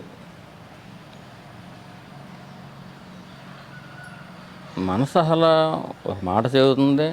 ఆ మాట మంచి మాట, చెడ్డ మాట, దాన్ని విచక్షణ చేద్దాం, వివేచన చేద్దాం, కొంచెం బుర్రోపయోగందాం. ఇది మంచా చెడ్డ అని అసలు ఎవరు ఆలోచిస్తున్నారు? అసలు తలంపు వచ్చింది వెంటనే దూకేయటమే. కాళ్ళలో దూకేసినట్టు దూకేస్తారు.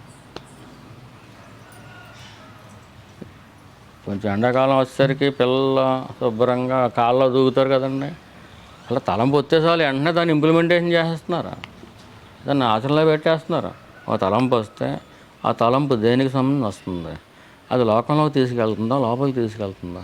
లోకంలోకి తీసుకెళ్తే కనుక నువ్వు ఆగు, అంతే. ఆగమంటే ఆగిపోద్ది. మీరు ఏది చేదో అది చేస్తుంది. కోపమే వస్తుంది. వెంటనే దానికి కూడా వెళ్ళిపోవటం ఏంటి? దాంతో కలిసిపోవటం ఏంటి? కోపం ఎక్కడి నుంచి వస్తుంది? ఎక్కడి నుంచి వస్తుందంటే నా లోపల నుంచి వస్తుంది. బయట నుంచి రావట్లేదు కదా, చెట్టు పుట్టల నుంచి రావట్లేదు కదా. నీ సొంత కోపం నీ లోపల నుంచి వస్తుంది. సరే, నీ దేహం లోపల మనసు ఉందనుకోండి వస్తుంది. అది ఎక్కడి నుంచి వస్తుంది? దాని పుట్టుక ఎక్కడ? అది ఎన్నింటికి బయలుదేరింది? అది ఇప్పుడు వచ్చేస్తుందా?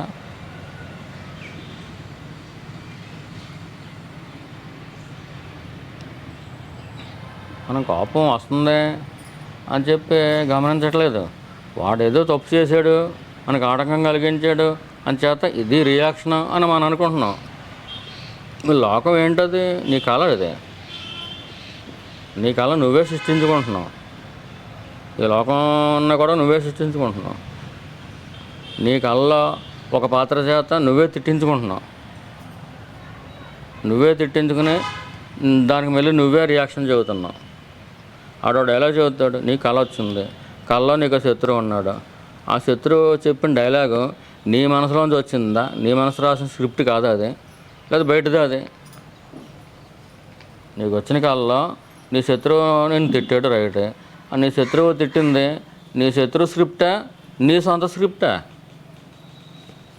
శత్రువు చేత తిట్టించుకోవడం అనేది కూడా నీ సొంత స్క్రిప్టే.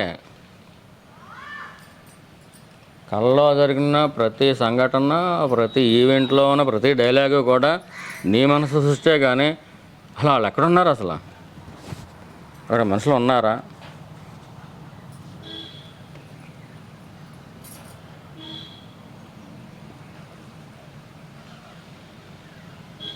కళ వస్తుంది, కళ్ళలో ఎవరో పాట పాడుతూ ఉంటారు అనుకుంటున్నావు.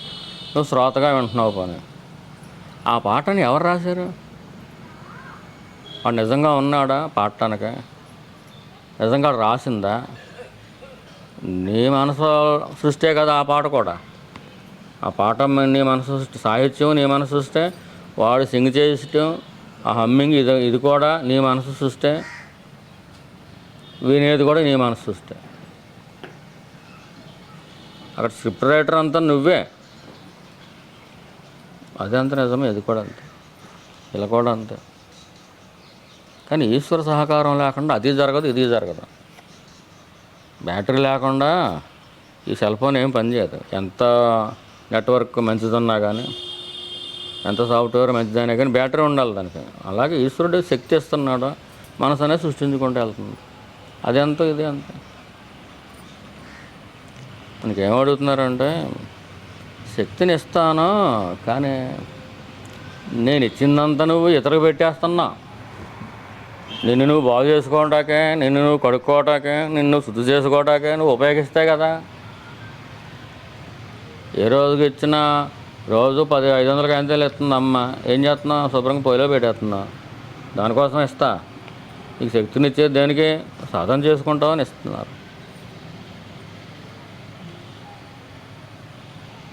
సాధన చేసుకోవాలి కదా మరి. సాధన చేసే శక్తిని ఇవ్వమని బాగానే అడుగుతున్నావు. ఆల్రెడీ నీకు శక్తిని ఇస్తున్నాను, నువ్వు దాని సాధనకు ఉపయోగించట్లేదు అంటుంది. సాధనకు ఉపయోగిస్తే కనుక ఉన్న శక్తి సరిపోతుంది, అదే ఎక్కువ.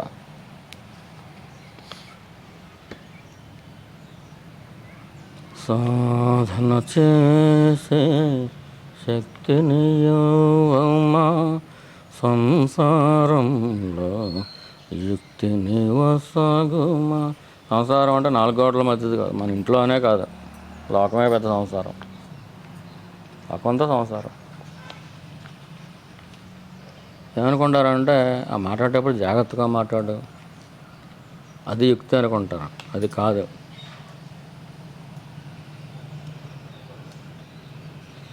తల్లిదండ్రి కలయిక జరిగినప్పుడు ఏదైతే ఒక పిండం కింద వస్తుందో, ఒక అణురూపంలో ఏదైతే పడుతుందో, ఒక జీవుడిగా ఎప్పుడైతే వస్తాడో అప్పుడే ఆ మర్రి విత్తనం అంత ఉండే అంటే ఇంకా సూక్ష్మమైంది అది. అంటే ఉదాహరణ కోసం చెప్పబడుతుంది. అప్పుడే నీ పుట్టుకెప్పుడు, తల్లి గర్భంలో ఎంతకాలం ఉండాలి, ఎప్పుడు పుట్టాలా, ఎప్పుడు పెళ్లి చేయాలి, ఎప్పుడు కాట్లోకి వెళ్ళాలి, ఎప్పుడు కాల్చాలి, ఎవరు కాల్చాలి, మొత్తం అంతా స్క్రిప్ట్ సాఫ్ట్వేర్ అంతా అప్పుడే పెట్టేస్తాడు బ్రహ్మదేవుడు. వాడంత గొప్పడు. నోటంటే ఆ రావాలా, ఈ రావాలా, ఊ రావాలా, ఏబిసిడీలు రావాలా, యాపిల్ రావాలా, చికెన్ రావాలా, నువ్వేం తినాలా, మొత్తం అంతా స్క్రిప్ట్ అంతా అప్పుడే అయిపోయింది. తల్లి గర్భంలో పడినప్పుడే, నువ్వు ఒక జీవుడిగా పడినప్పుడే అప్పుడే స్క్రిప్ట్ ఇచ్చేసిన తర్వాత పడతావు. స్క్రిప్ట్ లేకుండా ఏది పడదాం. అలా పడితే అటు మైండ్లెస్గా పుట్టాలడు. ప్రతివాడు బురదోడే పుడుతున్నాడు. కొంతమంది శాపగ్రస్తులు అయితే అలా పుట్టరు, ఏదో కొంచెం వేరే వాళ్ళ కింద ఉంటూ ఉంటారు. అది ఒక శాపం. అది కూడా ఒక రకమైన స్క్రిప్టే. ముందు సాఫ్ట్వేర్ని పెట్టిన తర్వాత అప్పుడు ప్రాణం పోస్తున్నాడు బ్రహ్మదేవుడు. తల్లి గర్భంలో ప్రవేశపెడుతున్నాడు. రైటే. ఈ ఆశాంతం పుట్టుక మొదలు చావు వరకు మొత్తం అంతా స్క్రిప్ట్ ప్రకారం వెళ్తుంది. ఈశ్వరుడు జీవులను వారి వారి ప్రారంభములను బట్టి ఆడించుతున్నాడు. నడిపించుతున్నాడు అనలేదు, ఆడించుతున్నాడు. జరగవలసినది జరిగే తీరును. ఇంక నువ్వెవరు, నేనెవరు? తెలివైన వాళ్ళు ఏమడుగుతారంటే, సాధన కూడా రాసి పెట్టు ఉన్నది, అంచేత నేను చేయను. ఆడే చేయించుకుంటాడు. రాసి పెట్టి ఉంటే ఆడే చేయించుకుంటాడు.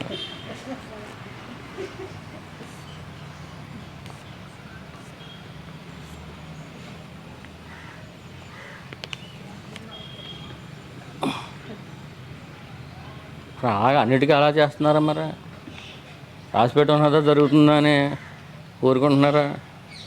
రాసిపెట్టి ఉందిగా, ఉన్నదా జరుగుద్దని చెప్పి వంట చేయటం మానేస్తారా?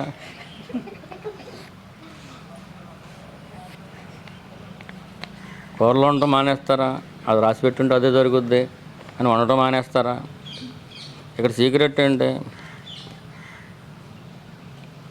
సంసారంలో యుక్తి అంటే నువ్వు యుక్తిగా మాట్లాడటం కాదు,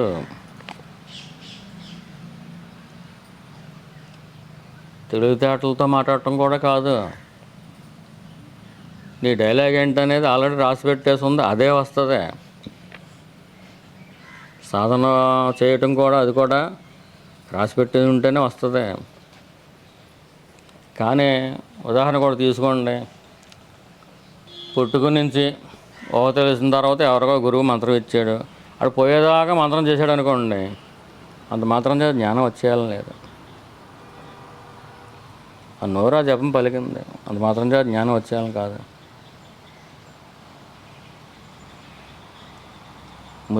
మధ్యలో గురువు అనే ఒక శక్తి ఎంటర్ అవుతుంది. ఆ గురువులో బ్రహ్మ ఉంటాడు, విష్ణువు ఉంటాడు, ఈశ్వరుడు కూడా ఉంటాడు. ఆడు వెళ్ళి మారుస్తూ ఉంటాడు, అది వేరే విషయం. దాని దగ్గర తర్వాత వెళ్దాం. ఇక్కడ నేర్చుకోవాల్సింది ఏంటంటే సంసారంలో యుక్తి నివాస. యుక్తి అంటే ఏంటంటే వ్యక్తం చేసేది. వ్యక్తం అంటే కలవటం, కలిపేది, తగినట్టుగా చేసేది. యుక్తము అంటే తగినది. ఇప్పుడు చిన్నపిల్లలు పూర్వం తినేవారు ఏంటి, ఇంత చింతపండు, ఇంత కారం, ఇంత ఉప్పు వేసేసుకుని కడ్డీ వేసుకుని లాలీపాప్ చేసుకుని తినేసేవారు. సూపర్ అనమాట అది. దాన్ని మించింది ఇంకోటి లేదు. అది ఏ పాలల్లో వేయాలో వాళ్ళకి ఆటోమేటిక్గా తెలిసిపోద్ది. ఇంత ఇయ్య అని చెప్పి చెప్పక్కర్లేదు. ఇంచేత దొంగతనంగా చేసేది కదా, పెద్దవాళ్ళు ఎవరో చెప్పేది కదా, దొంగతనంగా చేసేది. మామిడికాయ కొట్టేయటం, ఉప్పు కారం పొట్లాల్లో పట్టుకెళ్ళటం, అక్కడ అద్దుకోవడం, తినేయటం, ఉప్పు కారం. వాళ్ళ పాళ్ళు కరెక్ట్గా సరిపోతాయి. యుక్తంగా ఉండాలి. యుక్తంలోంచి యుక్తి వచ్చింది, అక్కడ పాళ్ళు సరిపోవాలి. ఎలాగంటే నువ్వు భక్తి మార్గంలో ఉంటాయి కనుక పరమేశ్వరుడు అనేవాడు ఒకడు ఉన్నాడు అని నిరంతర స్మరణలో ఉంటూ ఆ పరమేశ్వరునే స్మరించుకుంటూ నీ దేహం ఆ పని చేస్తున్నా కానీ నీ మనసు ఏం చేయాలి, పరమేశ్వర స్మరణలో ఉండాలి. అది యుక్తము. నువ్వు విచారణలో ఉంటాయి కనుక నిజమైన నేను దగ్గర ఉంటూ నీ దేహాన్ని ప్రారంభానికి వదిలేస్తాం. అది ఒకసారి నడుస్తుంది, ఒకసారి కూర్చుంటుంది, ఒకసారి పడుకుంటుంది, ఒకసారి ఎవరితో దెబ్బలాడుతుంది, ఒకసారి పరిగెడుతుంది, ఒకసారి భయపడుతుంది కూడా. అవన్నీ నీకు అనవసరం. నువ్వు ఎక్కడ ఉండాలి, నువ్వుగా ఉండు. అది యుక్తం. ఆ పాళ్ళు అలా కరెక్ట్గా కుదరాలి. ఎవరితో మాట్లాడుతున్నప్పుడు నువ్వుగా ఉన్నావా లేదా, బాబా నేనుగా ఉంటే ఎవరు మాట్లాడతారని అంటే ఆల్రెడీ నీ దేహం స్క్రిప్ట్ ప్రకారమే నా మాట్లాడుతుంది, నీ నోరు స్క్రిప్ట్ ప్రకారం మాట్లాడుతుంది. కానీ నువ్వు దాంతో కలుస్తావా, నువ్వుగా ఉంటావా? ఏది సత్యమో దాంతో కలుస్తావా, ఏది అసత్యమో దాంతో కలుస్తావా? నీ దేహ ప్రారంభంలో వచ్చిన ప్రతిదీ అసత్యమే.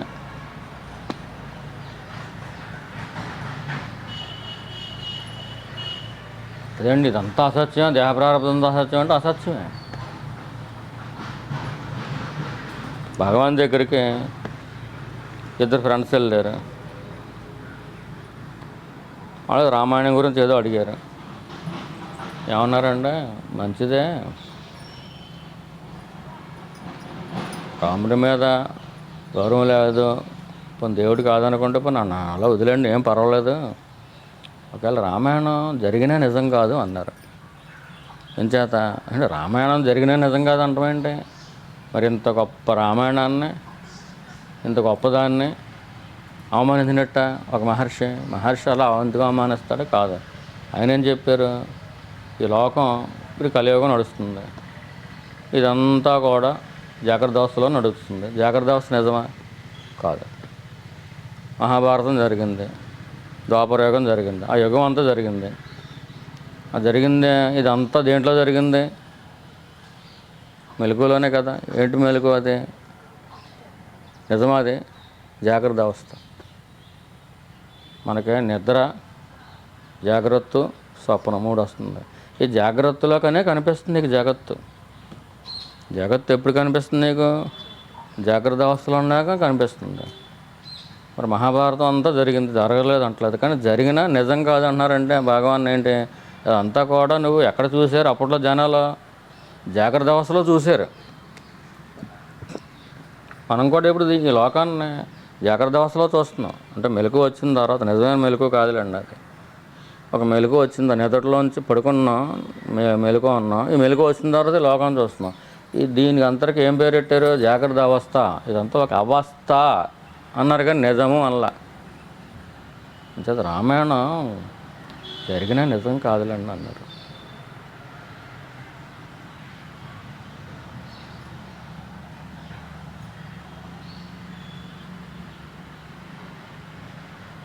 నువ్వు పుట్టాను అనుకుంటున్నావు, పుడతావు, లేస్తావు, చూస్తావు. ఏం చూస్తున్నావు? జాగ్రత్త అవస్థను చూస్తున్నావు. ఈ జాగ్రత్త అవస్థ నిజమా కాదు? మరి నేను ప్రిపేర్ అవ్వకపోతే ఎలా చేయగలను? నేను కొన్ని డైలాగులు బట్టి పట్టాలి అనుకుంటాకే ఏ డైలాగు బట్టి పట్టక్కర్లేదు.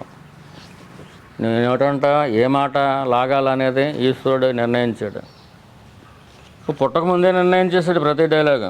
అందుకని స్క్రిప్ట్ అంటున్నారు. రాసి పెట్టబడి ఉంది. సరే, నువ్వు ఎవరినో తిడుతున్నావు, ఆ డైలాగు నీది కాబట్టి నువ్వు చెబుతున్నావు, రైటే. మరి నువ్వేం చేస్తున్నావు? అదే నేను తిడుతున్నాను కదంటే నీ దేహం, ఈ నోరు, ఈ మనసు ఇవి తిడుతున్నాయి. కానీ నువ్వు ఒక పని చేయాలి. ఏంటి? నువ్వుగా ఉన్నావా లేదా? అయ్యో అది విచారణ మార్గం మాకు అర్థం కాదు అంటే, పోనీ అప్పుడు స్మరణలో ఉన్నావా? నువ్వు రామభక్తుడు అయితే రామా రామా రామా అనుకుంటున్నావా లేదో లోపల? అలా అనుకునే బలం రావాలంటే నిరంతరం కూడా ఒక క్రమశిక్షణ పెట్టుకుని ఇన్ని మాలను చేయాలి కదా, రామనామం జపం చేయాలి కదా. చేస్తే చేయగా ఆ బలం నీ లోపల ఉండి, నువ్వు గొడవలో ఉన్నా కానీ నీ మనసు ఏం చేస్తుంది? రామా రామా రామా అంటూనే ఉంటుంది. అది వద్దన్నా కదా, అదన్నా చెయ్యి. లేదంటే నేను దగ్గర ఉండు, నేను ఎవరో అని సాధన చేస్తూ ఉండు. అప్పుడు నువ్వు మాట్లాడుతున్నా, ఆడు మాట్లాడుతున్నా, నువ్వు తిడుతున్నా, ఆడు తిడుతున్నా, నీ నోరును ఉపయోగించుకుంటుంది ఒక శక్తి. అక్కడ డైలాగ్ ఏదో అవసరం చెప్పేస్తుంది, తెలివితేటలు కూడా ఉపయోగించి చెప్పేస్తుంది. కానీ దానికి నాకు ఏ సంబంధం లేదు. నేను ఎక్కడో హృదయం లోతుల్లో ఉన్నా, హృదయాంతరాలలో ఎక్కడో ఉన్నాను నేను. అదే నేను, ఈ బయటదేదో నేను కాదు అని తెలుసుకుని ఉండటాన్ని యుక్తి అంటారు. యుక్తి అంటే తెలివితేటలుగా మాట్లాడటం అని కాదు, అక్కడ యుక్తం అవ్వటం. అది అక్కడ తగినదిగా ఉండటం. ఏది తగింది? నువ్వు దేహతాదాత్మ్యం చెంది వాళ్ళతో తెలివితేటలుగా మాట్లాడటం తగింది కాదు. అది యుక్తి కాదు. ఏం చేద్దంటే అది యుక్తంలోకి దారి తీయదు. నువ్వు చూపించవలసింది ఏంటి? ఆ నేను దగ్గరే ఉండు. ఏదైతే పరమేశ్వరుడో ఆయన పాదాల దగ్గరే ఉండు. ఆ నేను నేను నేను అనుకుంటా ఆ నేనుగానే ఉండగలవు. ఎప్పుడు? నువ్వు సాధన బాగా చేసినప్పుడు, అభ్యాసం చక్కగా చేసినప్పుడు నీకంటూ కొంత బలం వస్తుంది. ఆ బలం ఎటువంటి పరిస్థితుల్లో కూడా, తుఫాను వచ్చినా కానీ లోపల నేను అనుకోవడం మానం, నేనుగానే ఉంటాం. ఇంక అనుకోవడనే వాడు కూడా ఉండటం. ఇంకా అక్కడ నిజమైన నేనుగానే ఉంటాం. బయట తుఫాను వస్తూ ఉంటుంది. అదే ప్రకృతి సంబంధించిన తుఫాను అవ్వచ్చు, లేకపోతే జనానికి సంబంధించిన తుఫాను అవ్వచ్చు, లేకపోతే జీవితానికి సంబంధించిన తుఫానులు అవ్వచ్చు, కష్టాలు అవ్వచ్చు, కన్నీళ్ళు అవ్వచ్చు, సుఖాలు అవ్వచ్చు, ఏదైనా అవ్వచ్చు. కష్టం వచ్చినప్పుడు ఆ కష్టాన్ని స్వీకరించేవాడు ఉండడు అక్కడ. అది యుక్తి. వాడినే చూసుకుంటూ ఉంటాడు కష్టం వచ్చినప్పుడు కూడా. అలాగే అంతే సమానంగా ఏదో దేహానికి సుఖం వస్తే ఆ స్వీకరించేవాడు ఎవడు ఉన్నాడు అక్కడ. అప్పుడు కూడా ఆ నేనుగానే ఉంటాడు. ఆ నిజమైన నేనుగా ఉండేవాడు లక్షణం ఏంటి? నిజమైన నేనుగా ఉండటమే వాడి లక్షణం.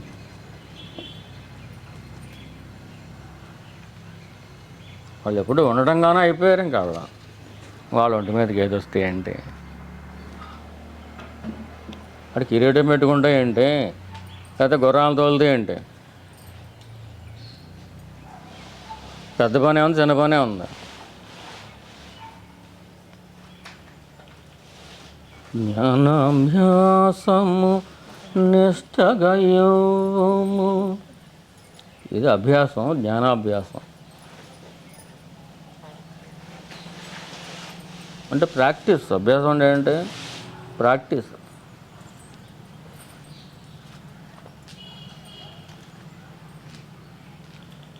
ఆభాస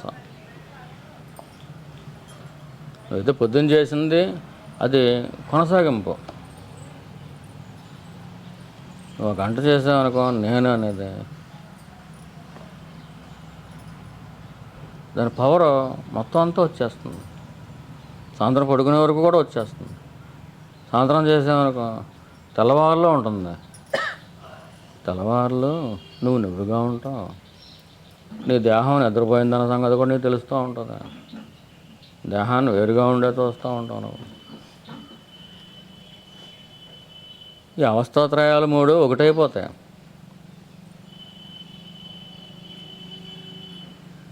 ఒక్కొక్కసారి నీకు ఏది కళ, ఏది ఎలా అనేది కూడా మిస్ అయిపోతూ ఉంటాం. ప్రస్తుతం కళకంటున్నానా ఎలాగంటున్నానా కూడా తెలియదు నీకు. అంత పట్టించుకోనే స్థితిలోకి వెళ్ళిపోతాం. ఉండడంగా మాత్రం ఉంటాం. జ్ఞానాభ్యాసము నిష్టగయోము. దీన్ని నిష్ట అంటారు. అంటే ఒక అభ్యాసం మొదలుపెట్టినప్పుడు అది ఒక ఆచారంగా నీకు అలవాటు అయిపోయినప్పుడు, రోజు 7 గంటలకల్లా పలానా పూజ ఉంది కరెక్ట్గా, అది ఒక మనసుకి దేహానికి కూడా ఒక అలవాటు అయిపోవాలి. అలవాటు అయిపోయిన తర్వాత ఎంత క్లారిటీగా ఉంటుందంటే, ఆ టయానికి ఏదో తెల్లవారులు ఏ పెళ్ళిలోకి వెళ్ళొచ్చి పడుకుంటాం, 7ంటికి లేకం. కానీ నీకు కరెక్ట్గా పూజ చేస్తున్నట్టు 7 గంటల గంట కొట్టి అలవాటు ఉంటే ఆ పూజ, ఆ జపం, గంట ఇదంతా కూడా నీకు కళ వచ్చేస్తూ ఉంటుంది.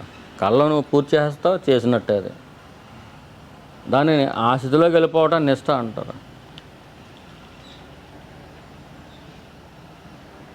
బాడీ స్థిరంగా కదలకుండా ఉంటే దాన్ని తిష్ట అంటారు. మనసు కదలకుండా ఉంటే దాన్ని నిష్ట అంటారు. కదలకుండా ఉండటం అంటే ఇక్కడ బాడీ అంటూ ఒకటి ఉండి కదలకుండా ఉండటం, మనసు అంటూ ఒకటి ఉండి కదలకుండా ఉండటం, ఇలా అర్థం చేసుకోకుండా, అది కాదు దాని అర్థం.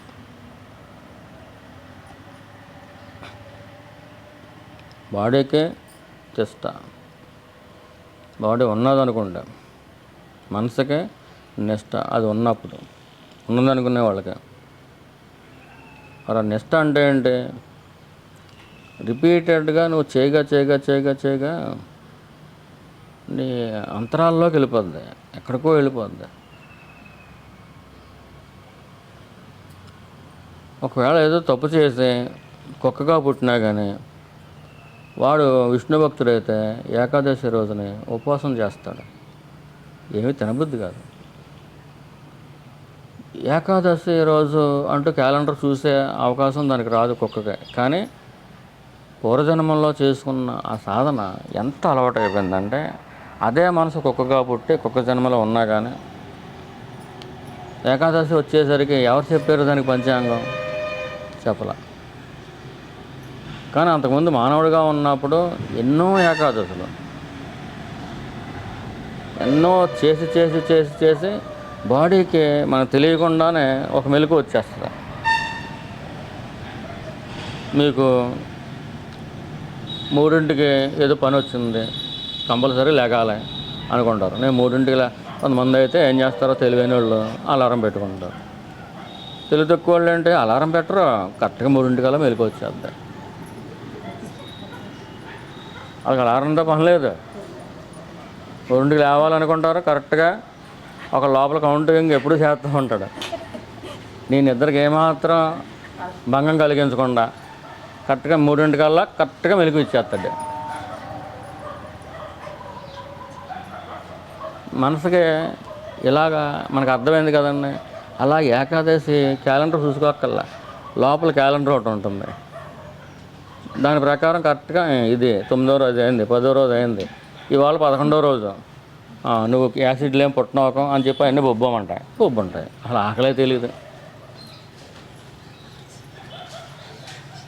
మనం అనుకుంటామంటే మాకు యాసిడ్లు పుట్టేస్తుంటే నువ్వు ఎప్పుడు చేయక అలవాట్లేక,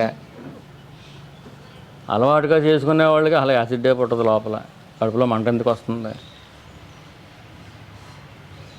ఈయన అలవాటు చేసుకోండి, మీకు ఒక నిష్ట కుదురుతుంది. నిష్ట వల్ల కానీ మనకి దాంట్లో ఎలా ఐక్యం కావాలో కుదరదు. అది మనకి అలవాటు అవ్వాలి అని చెప్పంటే ఏమంటారు,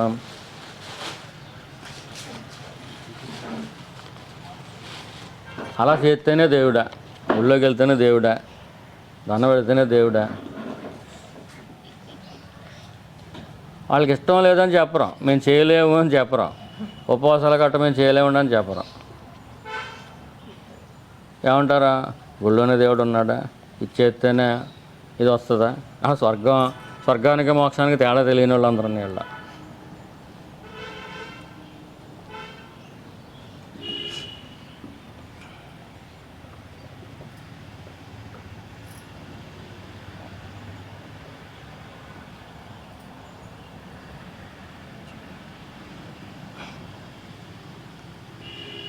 లోపల ఎలాగైతే క్యాలెండర్ వచ్చేసిందో ఏకాదశికి కరెక్ట్గా ఆ జీవుడు లోపల యాసిడ్లు గట్ట ఏం ప్రొడ్యూస్ చేయకుండా అలా ఆపేస్తున్నాడు.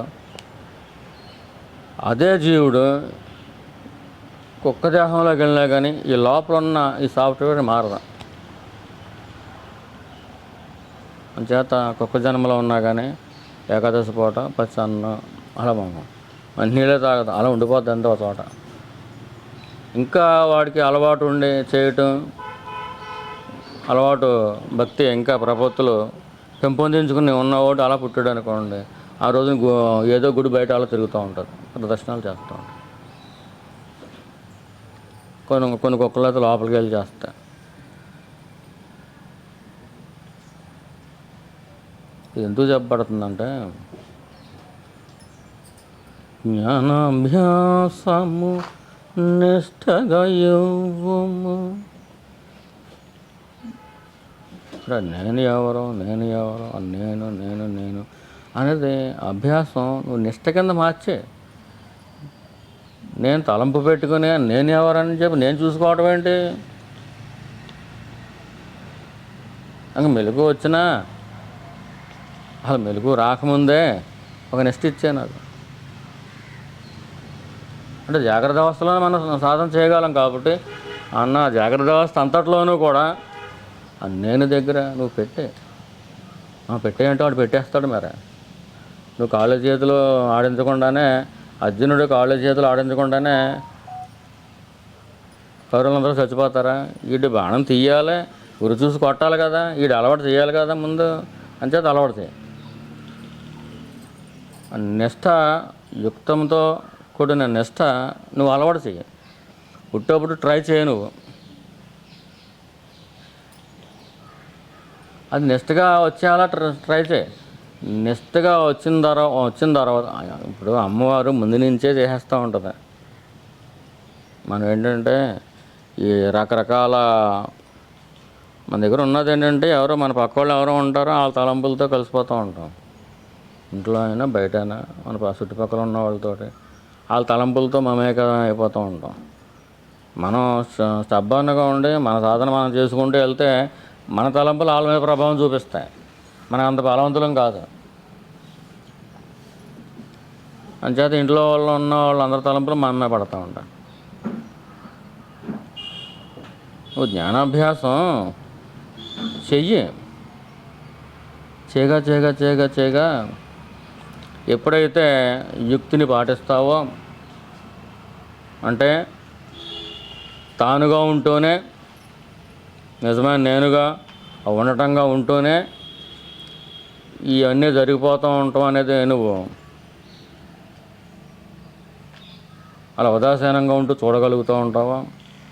నువ్వుగా ఉండి నిజమైన సుఖిగా నిజమైన ఆనందంగా ఉండి నువ్వు ఎదురుగా వెళ్ళిపోతూ ఉంటావో, జీవిస్తూ ఉంటావో, ఆ సాధనాన్ని అభ్యాసం చేయగా అది నిష్ట కుదురుతుంది. అది నిష్ట మనం ఇమ్మంటున్నాం అంటే అర్థం ఏంటి? అది కుదిరిసేలా చెయ్యి. అంటే జ్ఞానాభ్యాసాన్ని నువ్వే చేయించు.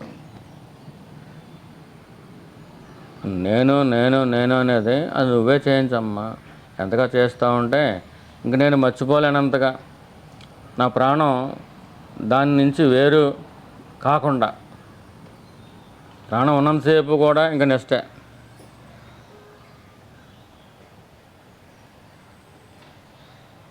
ఎటువంటి నిష్ట అది? అంటే అభ్యాసం చేయగా ఒక క్యారెక్టర్ వచ్చేస్తుంది. ఆ క్యారెక్టర్ అలా స్థిరపడిపోతే దాన్ని నిష్ట అంటారు. అది ఆ టైంకి అలా చేసేస్తుంది అంతే.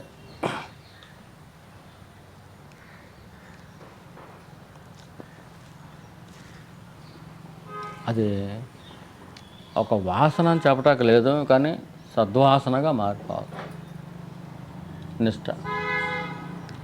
ఏ పని చేసినా సాధన చేయము. ఏం బోళ్ళని పనులు చేసేస్తూ ఉంటాం. చేసేస్తున్నామంటారా మనం? ఈ దేహం నేను అనుకోవటం వల్ల చేస్తున్నాం అనుకుంటున్నాం. ఈ దేహమే నేను అనుకోవడం వల్ల నేను చేసేస్తున్నాను అనుకుంటున్నాం. అంచేత ఆపాద ప్రయోగం వచ్చింది. ఏ పని చేసినా సాధన చేయము. నేను చేస్తున్నాను అనుకుని చేస్తూ ఉంటాను. నేనేం చేయట్లేదు, అదే జరుగుతుంది. నిజానికి ఇదంతా తలంపే. ఏది ఉందో అదే ఉంది. ఉండటంగా ఉన్నదానికి చావు లేదు. ఆ చావులేని స్థితి నేను అనేది వచ్చేస్తుంది. అది నువ్వు ఇస్తే వస్తుంది. ఓ అమ్మ, దాన్ని అమ్మని కోరుకునేలా చెయ్యి. మనవడు చదవట్లేదనో, లేదా ఎవరికో పెళ్ళి అవ్వట్లేదనో, లేదా అనారోగ్యం మధ్యకాలంలో బాగుంటలేదన్నా, ఎళ్ళ సాధకులు ఇదే జ్ఞానాభ్యాసం. ఎన్ని సంవత్సరాలు చెప్పినా కానీ బుద్ధి రాదా నీకు? ఎన్ని మొట్టికాయలు వేసినా కానీ బుద్ధి రాదా? ఈ లోకం నిజమా?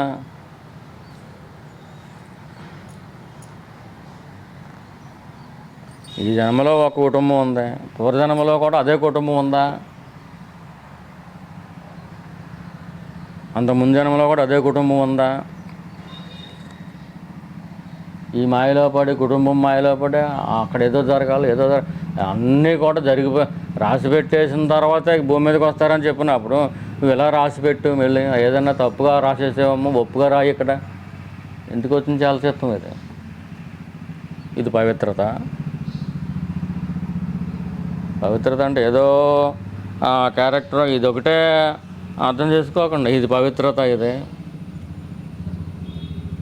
అంటే నువ్వు జ్ఞానాభ్యాసవా అసలు?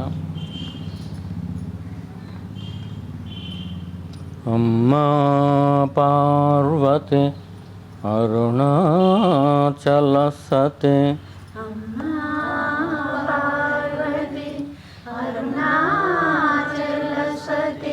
అమ్మా పార్వతి అరుణాచల సతే,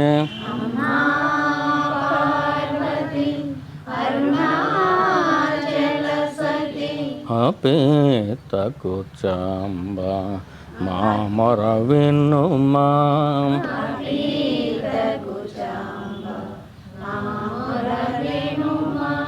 అపేతకు చాంబ మామర వినుమా,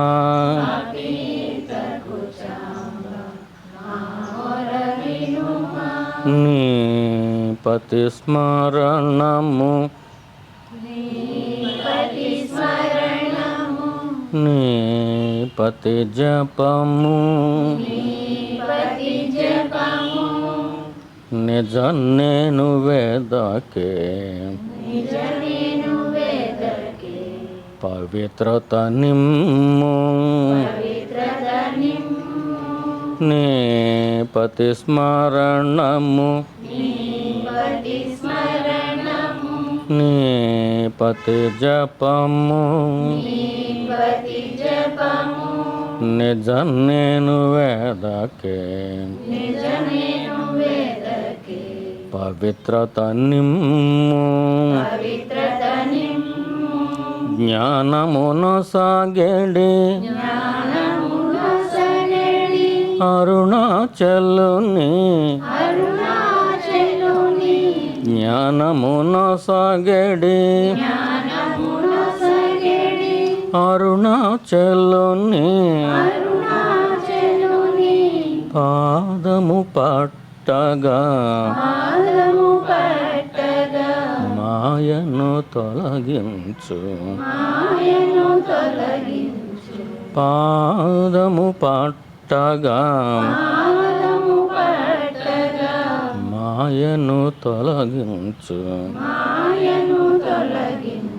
అమ్మా పార్వతి అరుణాచల సతి అపేతకు చాంబ మామర వినుమా సాధన చేసే శక్తినియుమా సంసారంలో యుక్తిని వసగుమా సాధన చేసే శక్తినియుమా సంసారంలో యుక్తిని వసగుమా జ్ఞానాభ్యాసము నిష్ఠగయుము జ్ఞానాభ్యాసము నిష్ఠగయుము ఏ పని చేసినా సాధన చేయుము ఏ పని చేసినా సాధన చేయుము అమ్మా పార్వతి అరుణాచల సతి అపేతకు చాంబ మామర వినుమా అరుణాచల శివ అరుణాచల శివ అరుణాచల శివ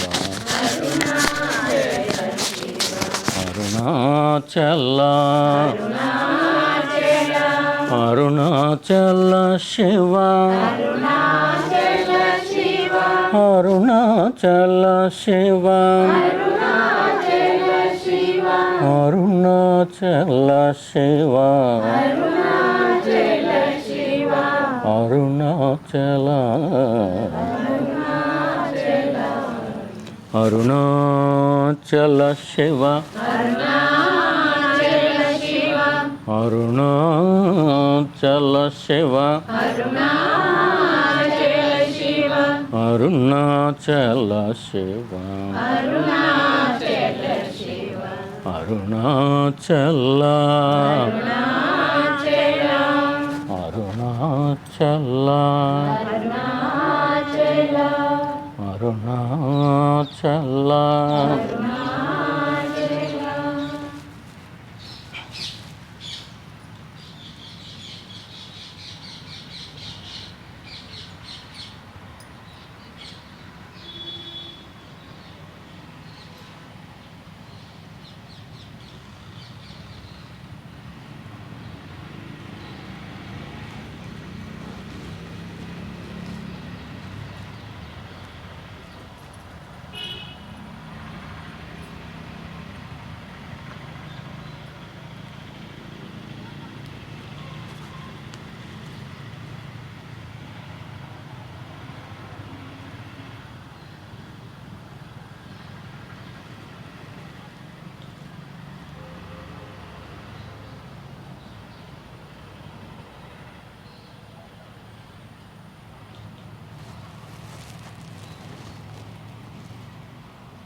शांति